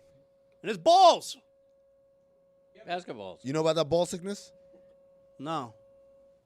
You know about that Anthony Edwards? You ever catch a graze? You ever get the graze and that sickness? Oh, you like feel, the that stomach ache nausea? you get after. That's Oh, what's sick of in your course. balls. Feels like in your throat. Of course. I thought you meant like graze down there, and I did find one yesterday. I was kind of freaked out by it. It's just there. It's like, hey, guy, what's up? And I This said, is what a are you doing here? Pulitzer Prize winner? Dude, Boy, I've we've been thinking fallen about off this the talking whole about time. graze. I've been thinking about this the entire time. The idea that, like, wait, so we were joking around saying, wait, you mean Cortez is a Pulitzer Prize winner? And it's like, yeah. But then I was like, are other Pulitzer Prize winning, like, journalism teams, do they have a Cortez? Do they have an Amin? Like, this guy gets to walk around and say he's won one? It has to be, right? They can't all be serious people. Is Cortez the most sus Pulitzer Prize winner? I'm standing right here, sir.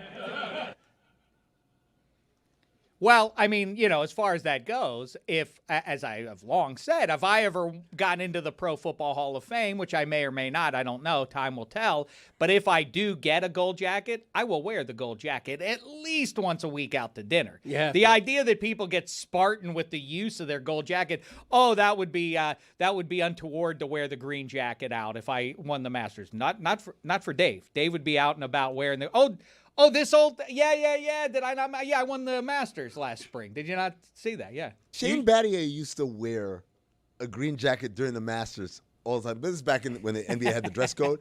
Like, if he showed up to the game, he would be wearing a green jacket, and no one knew. He was like a handful of writers were like, oh, yeah, that's for the Masters or whatever. And I just kept thinking to myself, what do you think? You think someone's going to stop? He's like, did you win the Masters? Like, no, I just kind of am a big fan. So I would imagine the same thing, Dave. If you won the Masters and you wore that green jacket out past a month after the Masters, people would just say, oh, look at this jackass with a green jacket. They wouldn't think like, oh, my God, you're such an incredible golfer. I don't know about that. So cynical. Yeah. And by the way, I don't give a good goddamn. I'm wearing it anyway because it's my great achievement, as would be a gold jacket, of course. Zaslow gets that, right? He and his backwards hat would dress it up with a gold jacket, right? Why didn't they call Wembanyama for those goaltends last night? He was goaltending all over the place. He's hitting the ball off the backboard and shit. It's a block. It's on the way up. He's Wemby. That's not a rule in the NBA, is that's only college. It's on the way up. That's an NBA rule. Even off the backboard? That's an NBA rule? It only has to, if it touches the backboard first, yes, then it's a goaltend. Well, okay, so what are we talking about? Well, he pinned it. And now there were a couple that were clean off the backboard that he goaltended. Why did they call it? It's fun. It's fun to let him do this. That's really what's happening. Just let him do what he wants. 7-8, man. I mean, it's amazing. Let it go. It's amazing. 12 blocks, NBA playoff record, triple-double. Nobody else doing it with blocks. But, like, and Chris Finch was frustrated after the game, too. He's like, a couple goaltends. Would like those points, but it is what it is. Do you guys like the not calling a timeout down the stretch, just letting them play? It depends. Like the way I certainly wouldn't want to do that after the ball goes through the net. After the ball goes through the net, I want a timeout. But they got to stop, so you get to try and sprint up the court. Like I'm okay with them not calling it last night. I don't know, man. Look, I think people say, "Oh, he's a good coach, he's a bad coach." The reality is the only thing you can see on the court that's like actual coaching is substitutions, lineups, and ATOs, like the plays we draw up outside of timeout, after a timeout. So if your team is better off just playing, let them go, loosey-goosey, what could go wrong, then that's the kind of thing where I'm like, yeah, you're probably not really confident in your ATO. I don't know. Or maybe you're just supremely confident in your players. But to me, it's always, hey, let's get a good one here, as opposed to just go instead of Julian Champagny taking a three. Like, you tell me my best player doesn't get to touch the ball? Well, I think it all depends on, for me when I'm watching, it depends on who has the ball, who's bringing it up court, if they're building a head of steam. Like, got to be careful, though, because if you don't call it immediately, he puts that ball down one dribble, you don't get to advance the ball. Right. Be careful. With Wade, it was, you always knew the shot that Wade was going to take coming out of a timeout. Yeah. So it all kind of depended on whether or not he was building up a head of steam. And most of the time, I just wanted him to go because I just hated the shot that Spo would call out of a timeout. I mean, the Heat's general philosophy is to go and not call the timeout in that spot. I definitely, to answer Amin's question, I say go. Don't call the timeout. The pressure is on the defense to adjust. They're the ones on their heels. Yeah. You're the one with the ball. Edwards came off the bench, man. I love watching Anthony Edwards. Like, Anthony Edwards, like, last night was a really cool reminder of all the things that I think, all the really good things that he represents with the NBA, where I don't think there are very many star players that are just willing to come off the bench in a playoff game. And Anthony Edwards came off the bench last night. Who cares? And even post-game last night, he was like, instead of taking credit, what have you, like, he was bemoaning the turnover he had late in the game and that he didn't play well the last couple of minutes.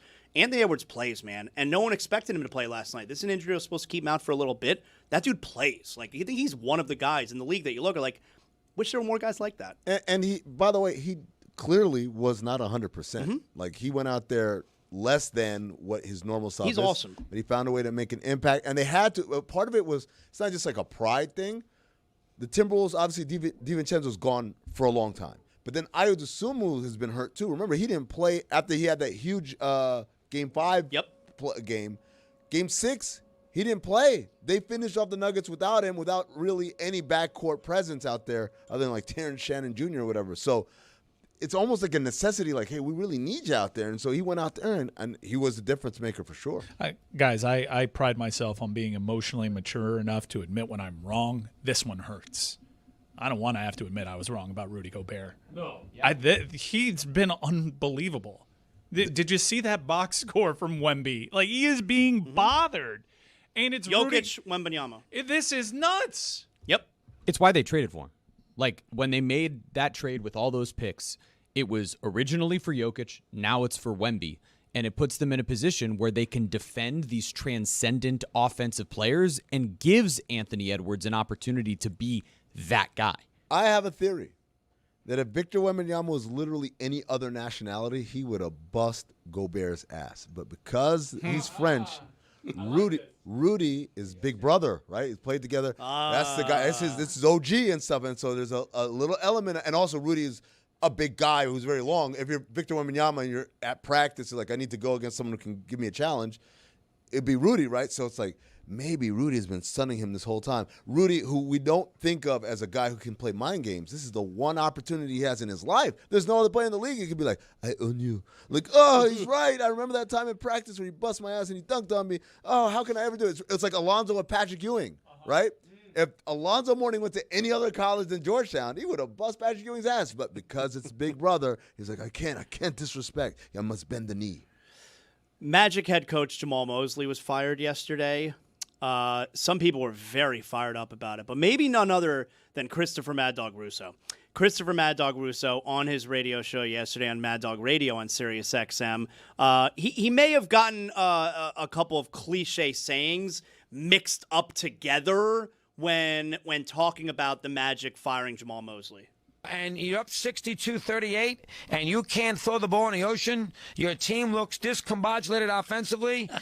Deer running around without his head.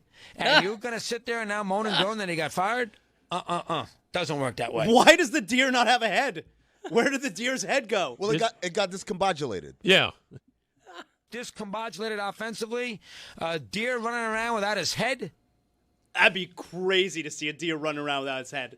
Especially after it was discombobulated. Discombobulated offensively. He is the greatest. Amin and company. I, as an That's a different NHL, show. as an NHL fan, and Roy gets this, I feel like we must champion our sport a little bit more than anyone must champion the other major leagues a little bit. A lot more. And so there's a conversation always about what would be best for the league, what matchups in the Stanley Cup final would be best. Amin and company, what is the dream for the NBA right now? Obviously the Knicks, New York City from the East, but who's the best rep? The Los Angeles Lakers with LeBron and Luka and company? Is it Wemby, who then sets up the next decade at least of the star of the NBA, his first chip potentially? Or is it the reigning champs? Because as I always say, whether people acknowledge it or not, dynasties are good for leagues. I know people think parity is. Trust me, over the long bend of time, dynasties are what will win out in terms of fan support. I 100% agree with you on dynasties. Dynasties is always good for business. Mm-hmm. But if you ask me what the dream for the NBA is, I must quote the late, great David Stern, the former commissioner of the league, when asked, is Lakers-Celtics like the dream matchup for you? And he said, no, the dream matchup is Lakers versus Lakers.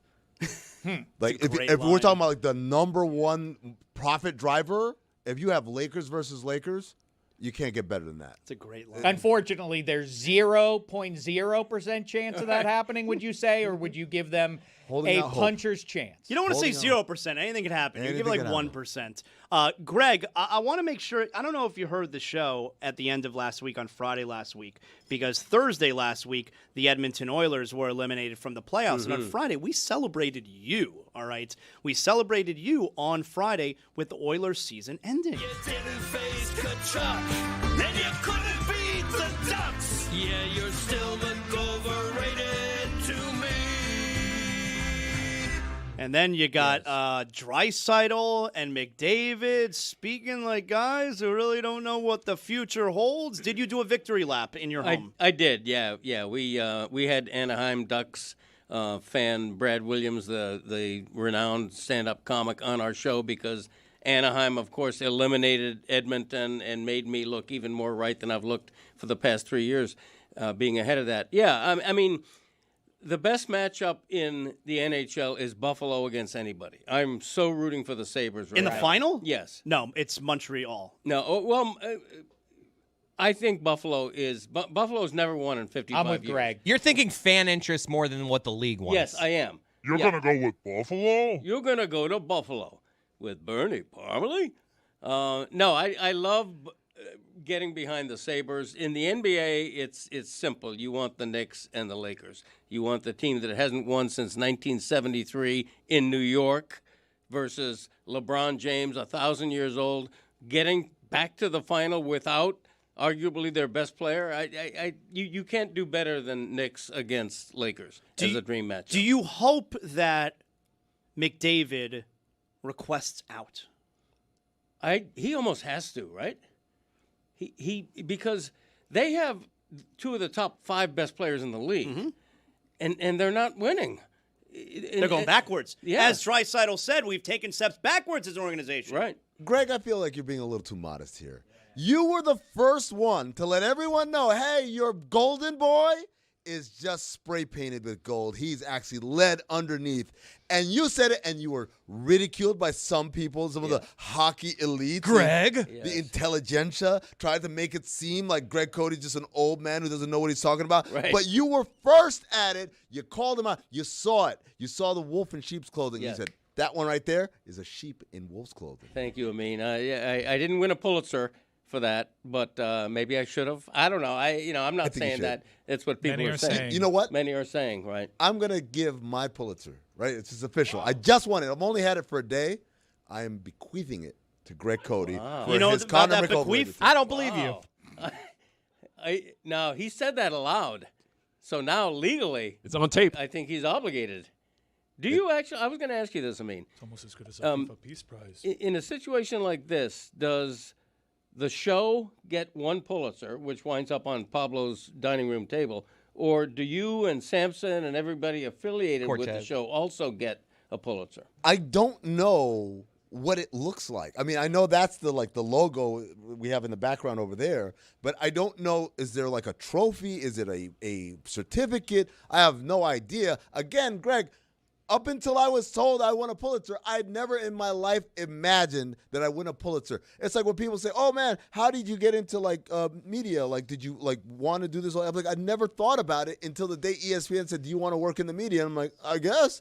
It's like someone coming from NASA and said, "Do you want to be an astronaut?" I'm like, I'm not doing anything better. I'll go. So I know precious little about the Pulitzer itself, other than I know the long list of illustrious people who won it. I'll tell you what. Very similar to, when a sports team wins a championship, the owner, and in this case it would be the founder, gets championship rings made for the winners.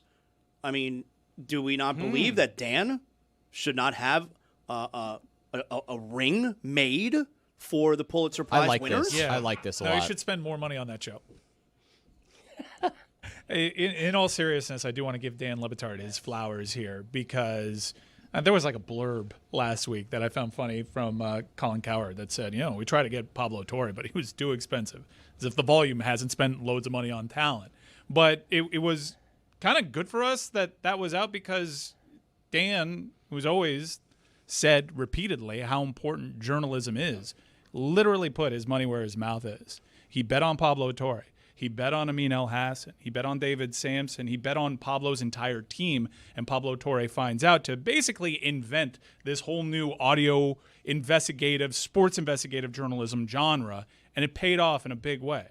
Yeah, I mean, I think the important thing, and we're going to talk to Pablo in the next hour or so, but the important thing to realize is I've been asked this question before this about people, hey, do you think the other basketball journalists are jealous that you guys got this story and they didn't? I said, well, no, because their jobs are so different. Their jobs are so chasing after the ephemeral. Would someone else have gotten the story? No, that's the point. Because in order to get this story, he had to do 7 months of digging and FOIA requests and getting people to talk on the record, even sometimes modulated or whatever, and getting those documents, those internal emails. This is a long-term process that takes way more actual reporting than, hey, the Giants are trading a second-round pick for, a kicker or whatever, stupid transaction. That's a terrible trade. Yeah, depends on the kicker. A 2 for a kicker? No. Depends on the kicker. So what Mike is saying, hey, he bet on Pablo and he bet on me and all that. It's not the talent. It's also investing large amounts of money for a staff to do this research and to go after this stuff. You're very proud. I'll be honest with you, Zaz. It's happened to me about maybe 3 times in the last 24 hours. I stop and I think and I get emotional, dude. It's weird. I have feelings like a 14-year-old. You guys get those? I take my feelings. I Feelings? shove Sometimes. them way down for them to never come up. I get hungry. Listen, you should be legitimately proud. Obviously, let's say it were awarded, though, Academy Award style. You just won Best Picture. Pablo, I think, would speak first, or maybe Dan would speak, and then be like, okay, get off the stage already. It means I just want to say something real fast. What would you jump up at the mic and say? You have 15 seconds. I absolutely They're playing you off the I music. wouldn't see a thing. I would be in the background. This is your playoff. Awesome. I'll be in the background just mouthing, what the? And the whole time, I'd have sunglasses on. I'd be hugging everyone else on the stage. Pablo would be talking, let's say Mike's Pablo. I'd just be over his shoulder this guy. I would be the absolute biggest clown. I would want it to be imminently. I've done my own journalism here. You apparently get a coin. It's a singular coin. Oh. However, I can report trophies need to be made on their own, and perhaps will be. Whoa! I get a trophy. I get to walk around. I mean, you know what, Dave? I'll go around New York City with that trophy, put it on the table with me hey, a table for 2, me and My good friend Or like Pulitzer. Two-Face, just go around flipping your coin everywhere. I'm just happy for you guys that you had an opportunity to like take a moment like this, take a program like this and run with it. And as one of the people that was one of the original journalists on this show, finding the origins of the phrase "let's go," I take a lot of pride in what you're doing.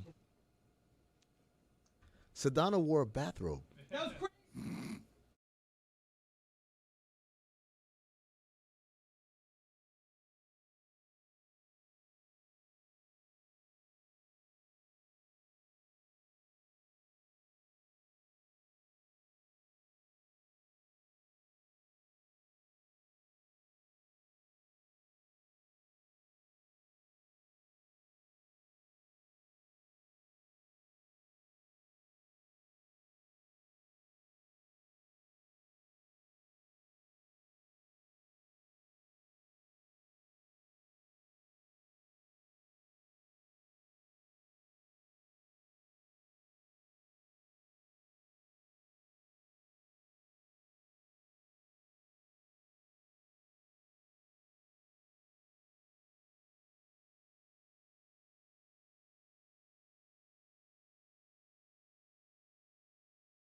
The knuckleball is dead.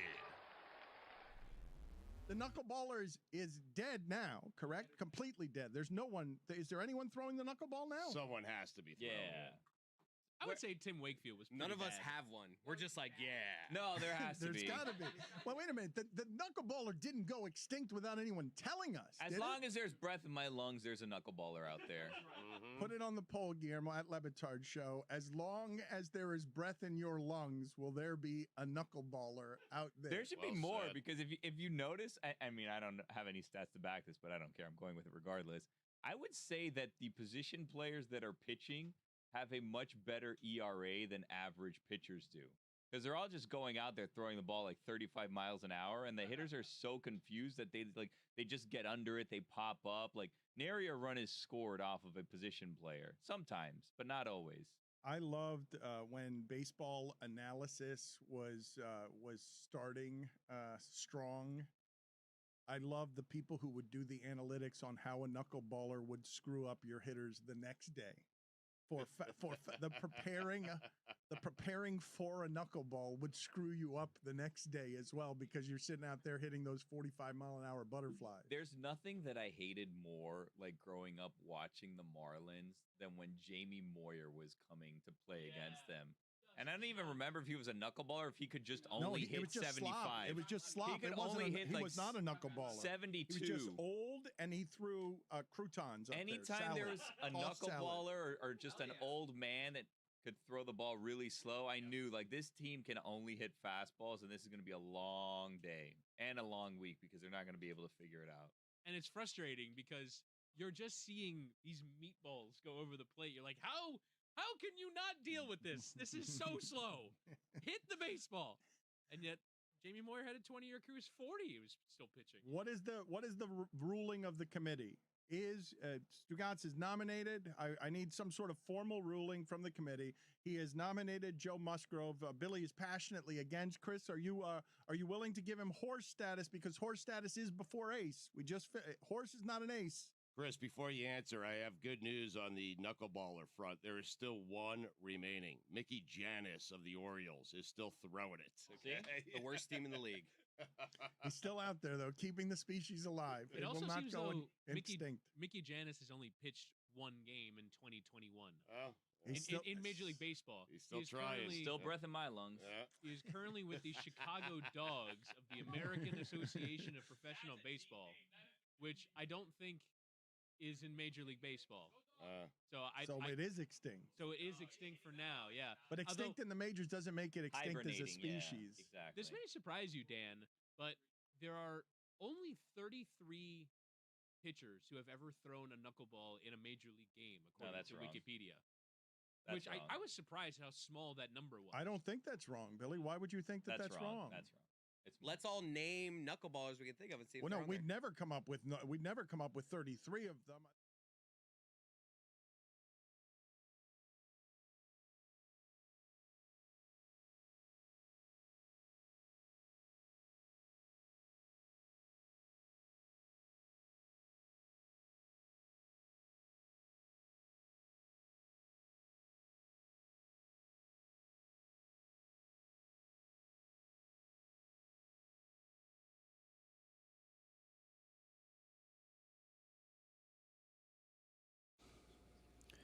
Put it on the poll, Juju. Is Timothy Chalamet now the #1 New York Knicks fan?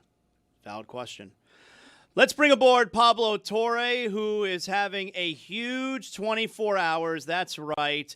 Pulitzer Prize winning Pablo Torre. Pablo Torre finds out. Pulitzer Prize for audio reporting.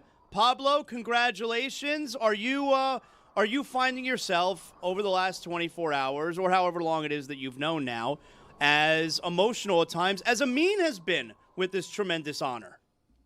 Getting to say Amin's name to the newsroom of the New York Times as they celebrated photography in Gaza and investigations in the Trump administration, and us doing a Doc Rivers impression about a salary cap themed episode is something that I don't think even the boldest Meadowlark Media founder would have ever dreamed of. Look, this was I am inarticulate about how much it means to everybody who made these episodes, but for me, this is legitimately a celebration of how, as well as what, Like, I was talking to everybody at the Times building where we are in this licensing deal with The Athletic, and they were kind enough to have us celebrate with them. And we made it clear, like, this was our reporting, this was our own weird style. And what was so energizing was that people were bringing up the how. Like, David Sampson and Amin El-Hassan opening folders, right? Like, a lot of what journalism is about, it turns out, is not merely what you're saying, but how you're convincing an audience to care. And so the idea that salary cap circumvention was the thing we won for is part of the story, and it's a really important part of the story, obviously, as we release part 10 of that series today on our channel. But really, it's about how did we get millions of sports fans to care about holding a billionaire accountable? And in part, it's because of a Doc Rivers impression. Got a lot of questions here. But first, who were you like the most proud to tell that your show won this award? I mean, the easy and real answer is my mom, because my mom, until I think this phone call, was still asking if I was going to go to medical school. And that's any kid whose parents came to this country with some notion of like, we're gonna risk a lot to send you to good schools and make you study and all of that. Like, that's real. And this is one of those moments where you don't have to be morbid, but someone pointed out to me, it's like, oh, when you die, this is like the thing they will say in the first sentence. Should you not be disgraced before your death in ways that will demand legal clarification? And I said, presuming I can avoid such a scandal, I think you're correct. This is how they would identify me.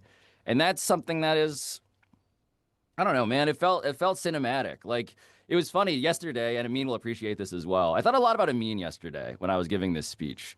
And yesterday was May the 4th. And, you know, the Times is celebrating again this photographer in Gaza who was taking, like, discourse-changing photos about human rights tragedies. And I get up there, and I'm like, I think I got to go with the line I prepared for the first thing I'm going to say in this speech. And what I said to the New York Times building and all of its journalism was, it's an honor for me to address the Galactic Senate. And awesome. I think people got it. They're like, yeah, it is like, it's, if you see the visuals, like there's a giant staircase and everyone's like watching this stuff.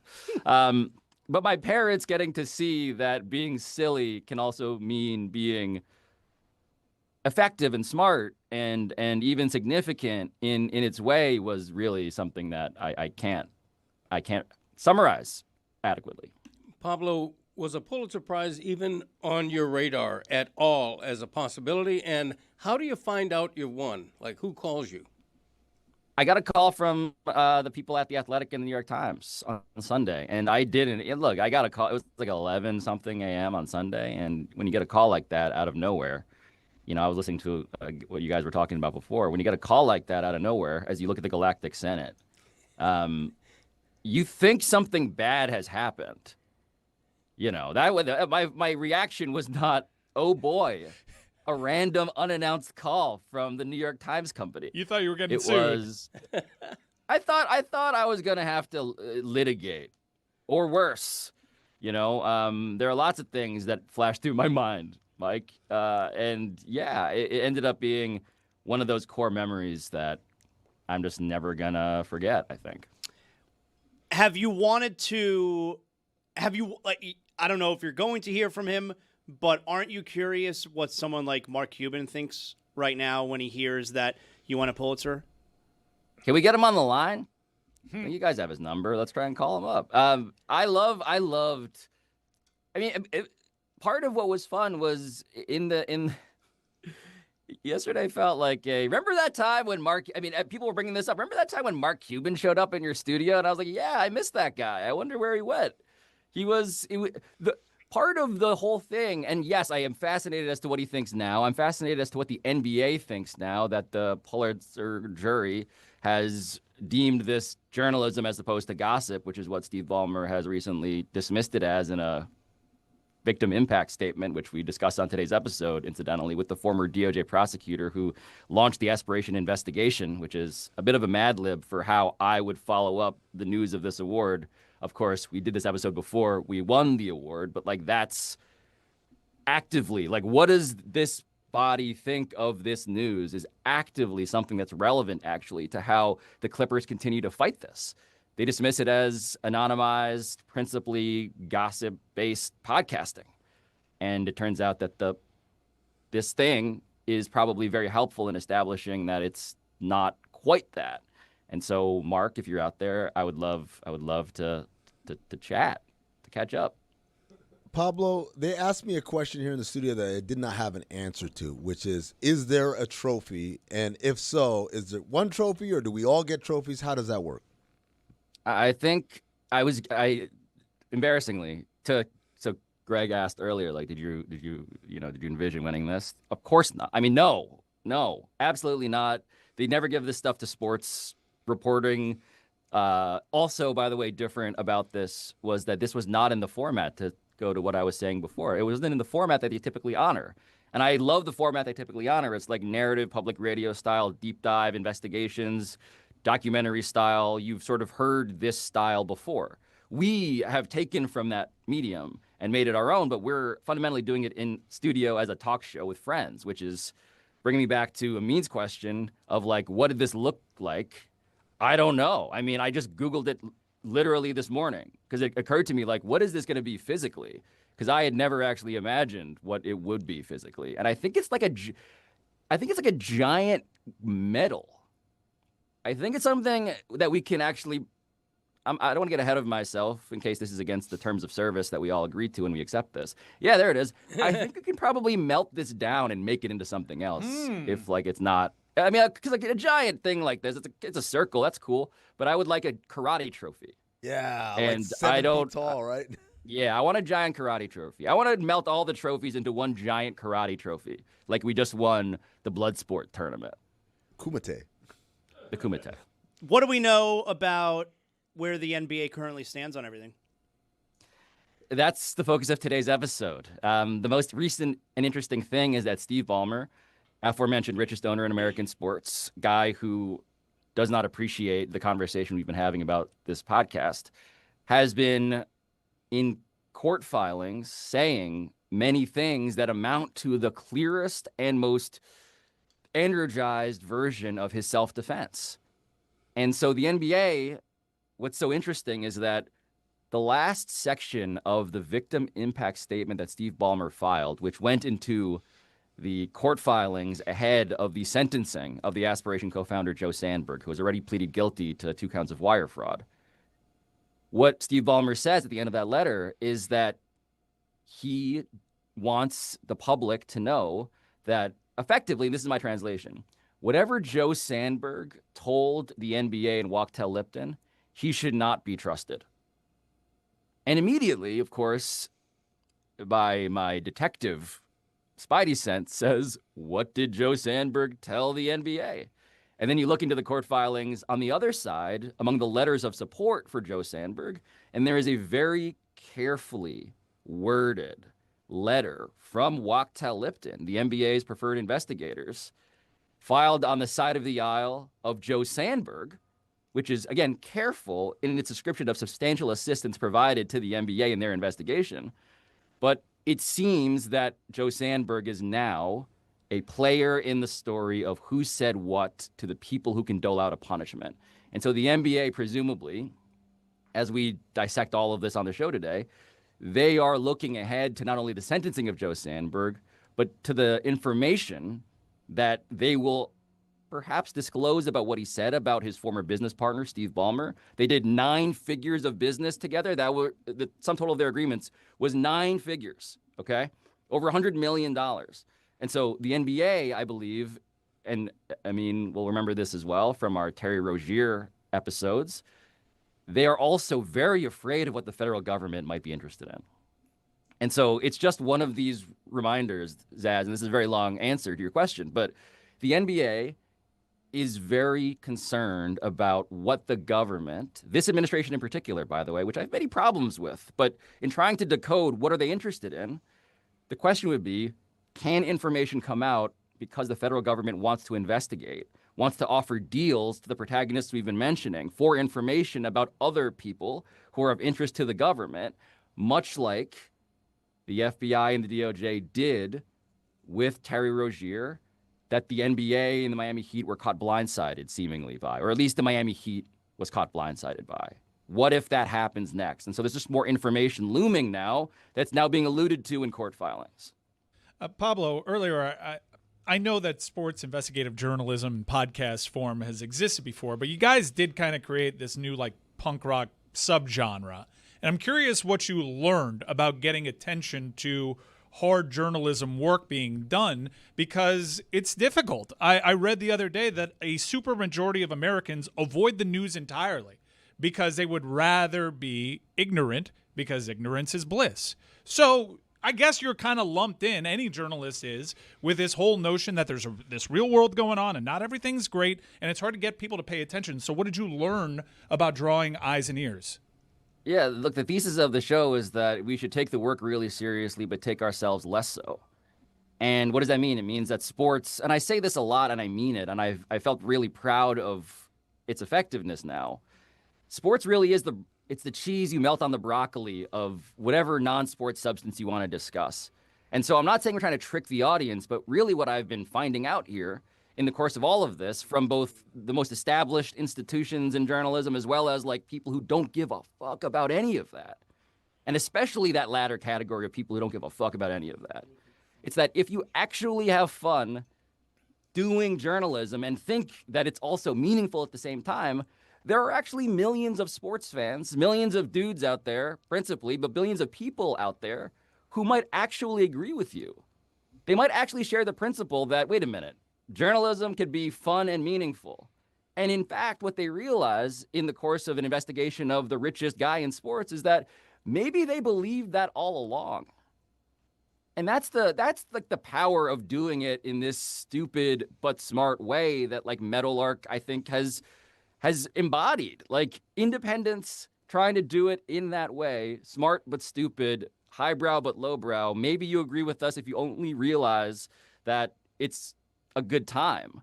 Like, that's the thing that I think I found most assuring about this whole project. It is interesting at its best. Sports and comedy, too, can kind of Trojan horse in, can kind of grease the skids for serious journalism in a way that I guess maybe national politics, to Mike's point a second ago there, that people just avoid the news now. And I'm curious. Well, now you're the preeminent journalist of our society. Now you're a Pulitzer Prize winner, after all. So now you must answer for all of the media. Yeah.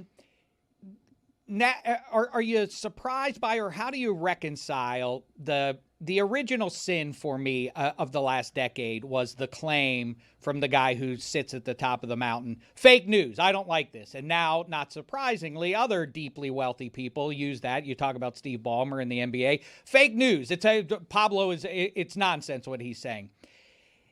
Is there a gap that these grotesquely wealthy people have found that allows them to... National political journalism has provided no better response than 80s New York gossip columnists have been able to respond to, well, that's fake news. That's not true. How say you? Is there something fundamental about journalism that's been exposed here that if you just say that's fake, that there's really no retort to that? You know, I was thinking about actually this morning, like the fake news thing and how it started. And it really, by the way, started because people were on the other side of the aisle saying misinformation is fake news and we should be careful about it. And then, to your point, like Trump just co-opts it. And he says immediately, you are all fake news, actually, right? And so it's just important to remember how it started, is that he did use the weapon against the people who are trying to be the purveyors and the arbiters of truth. And the thing that I've learned in my sort of study of how journalistic work can be effective, it's that the answer is not to say those people can't talk. We got to censor those people, right? Because I think if you look at the game, right, the thing that they would love is to claim, now we are being victimized. Now we are being censored. Now we are the political prisoners by the deep state of the mainstream media, right? Like, that's a dream. And so for me, what does it return to? It returns to the fact that we are waging a battle of persuasion. And so the question is, can journalism be impactful, but also something that people want to consume, right? Like, why do I melt cheese on the broccoli? Because you got to want to eat the stuff.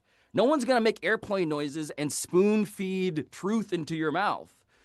They need to want to actually eat it. They need to want to consume it. It needs to be something they look forward to.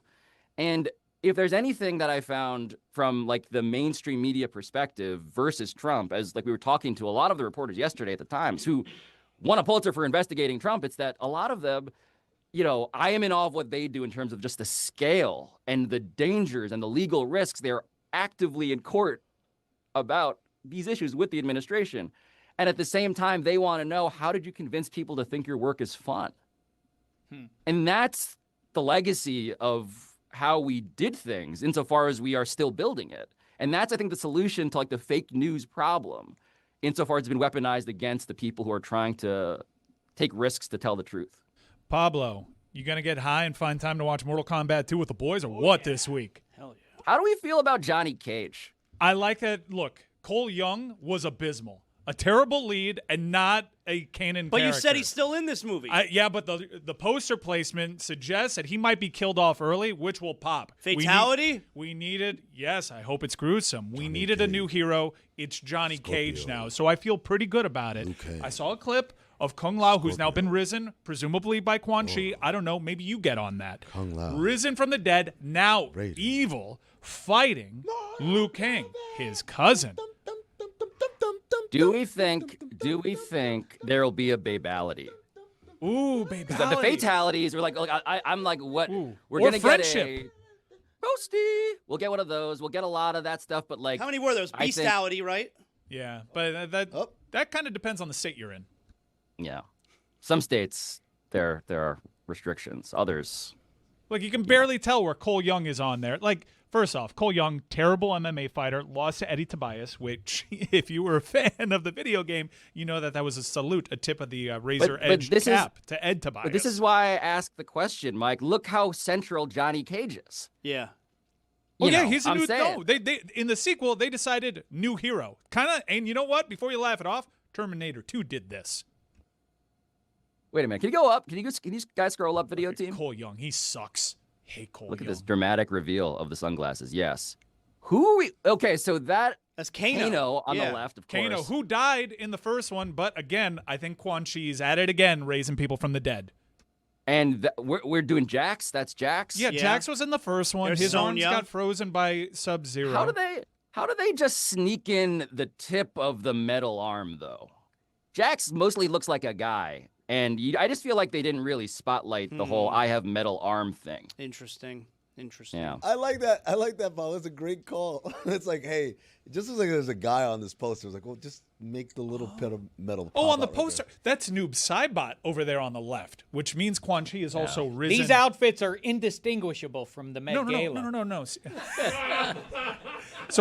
So Quan Chi rose Sub-Zero, and I was like, I'm confused. Is Sub-Zero a good guy or a bad guy? But the original Sub-Zero was a bad guy, resurrected, becomes Noob Saibot, which means, I guess and I hope, Sub-Zero's brother assumes a Sub-Zero mantle and gives us the babyface Sub-Zero that we've all been hoping to see. Greg, which was your favorite character to play? The one on the upper left. Yeah. I don't know any of their names. I don't know what you guys are talking about, but Kano. He's got a knife, so I'm on his side. All right, there you go. Yeah. Pablo, new episode out today? New episode out today. It is not about what I now want to investigate, which is why are all the Asian people on the Mortal Kombat poster so small? All right. I just feel like, our culture is not your costume, although in this case it is like a Met Gala worthy costume. By the way, Pablo mentions that you have to make it appealing and fun for there to be an audience there, and I feel obliged to remind everybody Pablo is a huge sports fan, so weigh in on the Knickerbockers controversy here involving Ben Stiller. Met Gala or Knickerbockers v. Sixers, game 1, you have a ticket to both. Which one are you going to, Pablo? And I think Ben knows I think Ben knows he fucked up. I mean, two things are true, right? So we've done episodes in which we unearthed this is very I think on topic. We unearthed the secret video Ben Stiller helped film to recruit Kawhi Leonard to the Knicks. So that's the thing that happened. That's in our channel somewhere. Like Ben Stiller did that. He's a real fan. But you can't look. I think it's insane that anyone is saying that Chalamet has already leapfrogged Spike. No, it's not. But if you're no, it's not. It's absolutely insane. Spike was at the Met Gala last year instead of the Knicks playoff game. I understand. I'm just saying that we're talking about a multi-decades.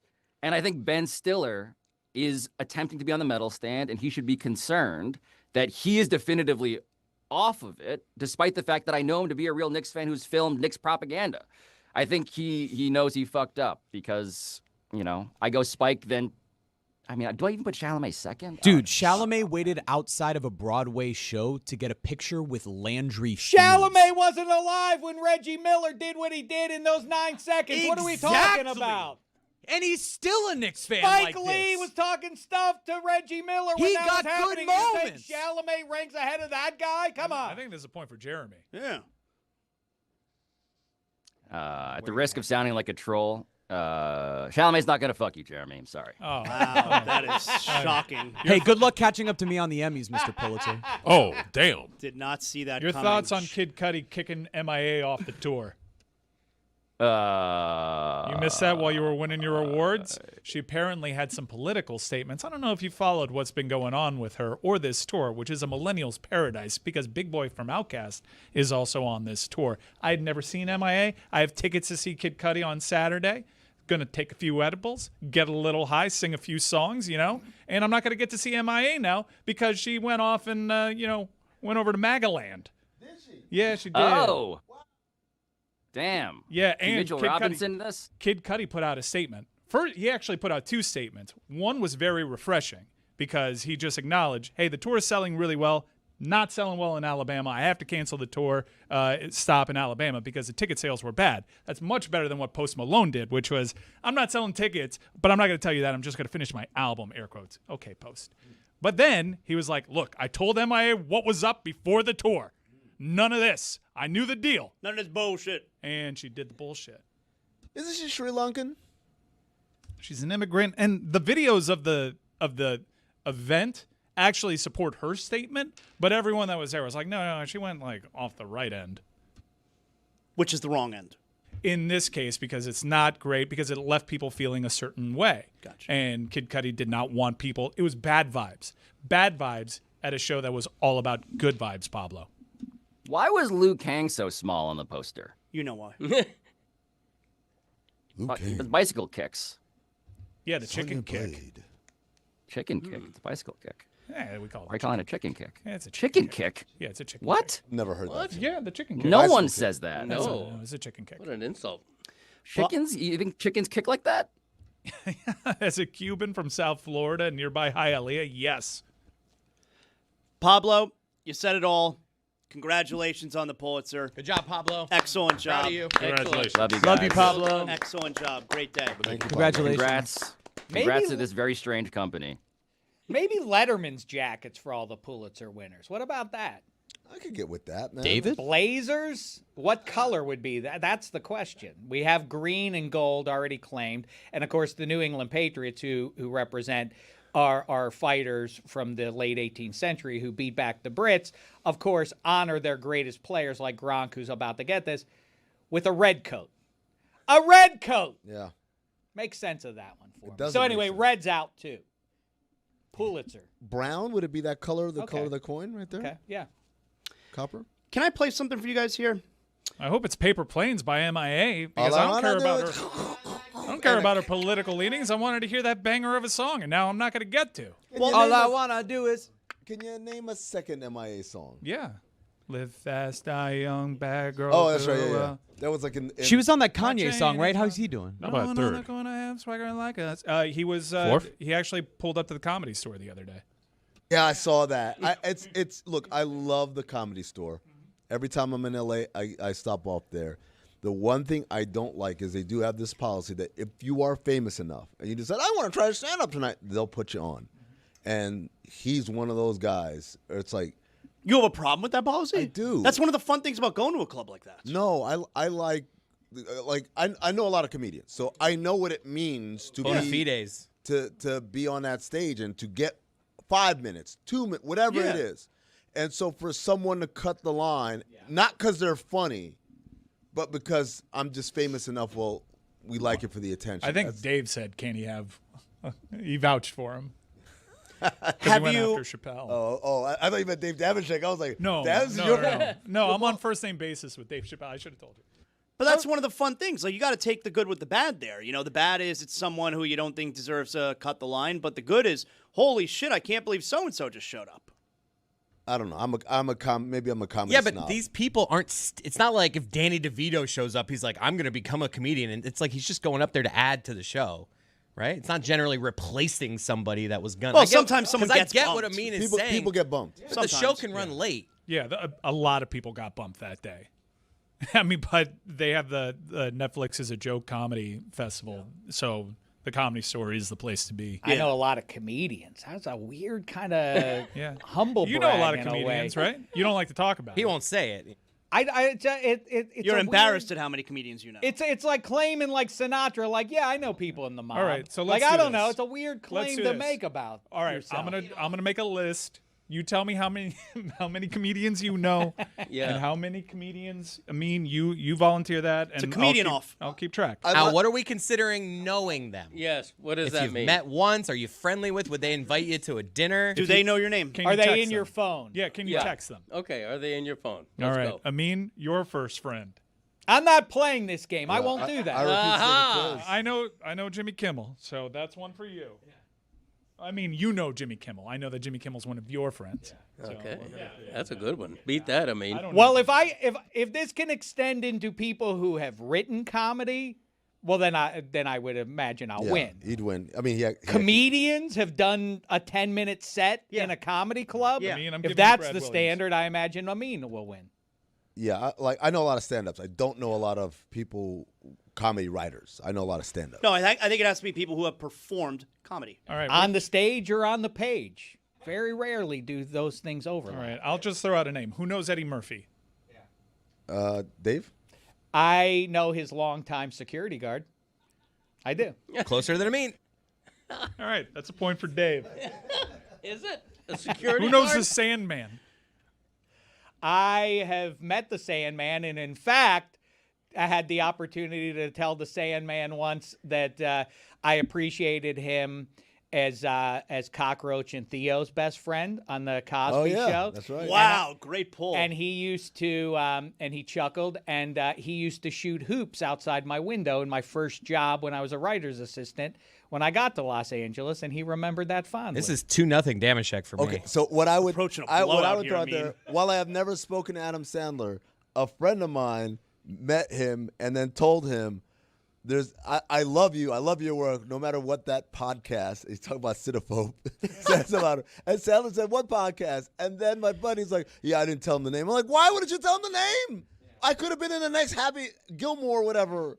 Just like, hey, Happy Gilmore 6, Amin's in the background. I like to do that. That's a move I'm keen on, is going up to people who are famous for better, more prestigious roles and identifying them for an obscure role earlier in their career. I went up to Bradley Whitford once, noteworthy from West Wing and otherwise, and I was like, Revenge of the Nerds too, right?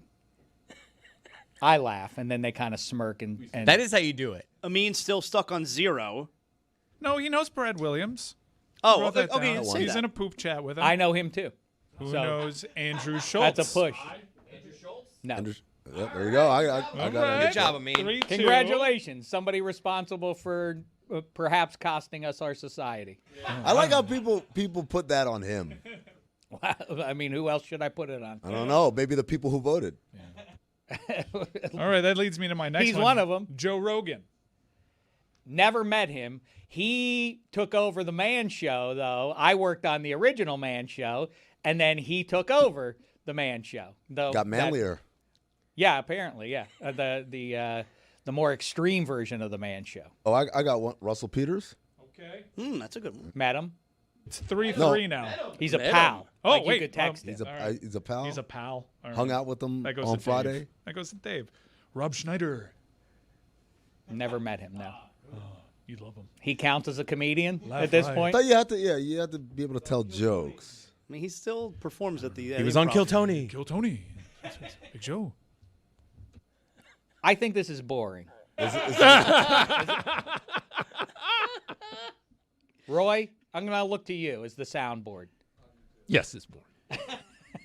I want to play something for you guys that took place yesterday. So you had a couple hockey games last night. Hurricanes won, Golden Knights won. Great. But the biggest story in the NHL yesterday took place in Toronto. So the Toronto Maple Leafs are a dumpster fire. And they have hired as their new, their new executive team, right? One, Matt Sundin, who, of course, is a Maple Leafs legend. Everyone's going to like that. And the other guy is called John Chayka, right? John Chayka. Really young executive who flamed out wildly in Arizona like 10 years ago amidst a bunch of controversy. And so the Maple Leafs have hired him as their new GM, and this has been met with incredibly negative reaction. Now, I am especially interested in your opinion here first, Greg, when I play this clip for you. So the Toronto Maple Leafs brass, with John Chayka on the stage there, and I guess the guy in the middle is the president, probably the president of the team. CEO, okay. CEO of the team, and they're fielding questions. And so listen to this. I believe this reporter is from the Toronto Sun. Steve Simmons of the Toronto Sun. Steve Simmons from the Toronto Sun. Look, you could ask tough questions, of course, and especially in a market like Toronto, hockey, like tough questions should be expected. But this, to me, is so aggressive. I'd like you to give this a listen. It's worth coloring it in as that, the Toronto Maple Leafs are the headquarters of the NHL. Is that fair to say that, Roy? Yes, no, they are. Capital of the hockey universe. Yeah, and so this question, you want to have to ask and get answered tough questions, but this is so aggressive. Give this a listen. Steve Simmons, Toronto Sun, for Keith.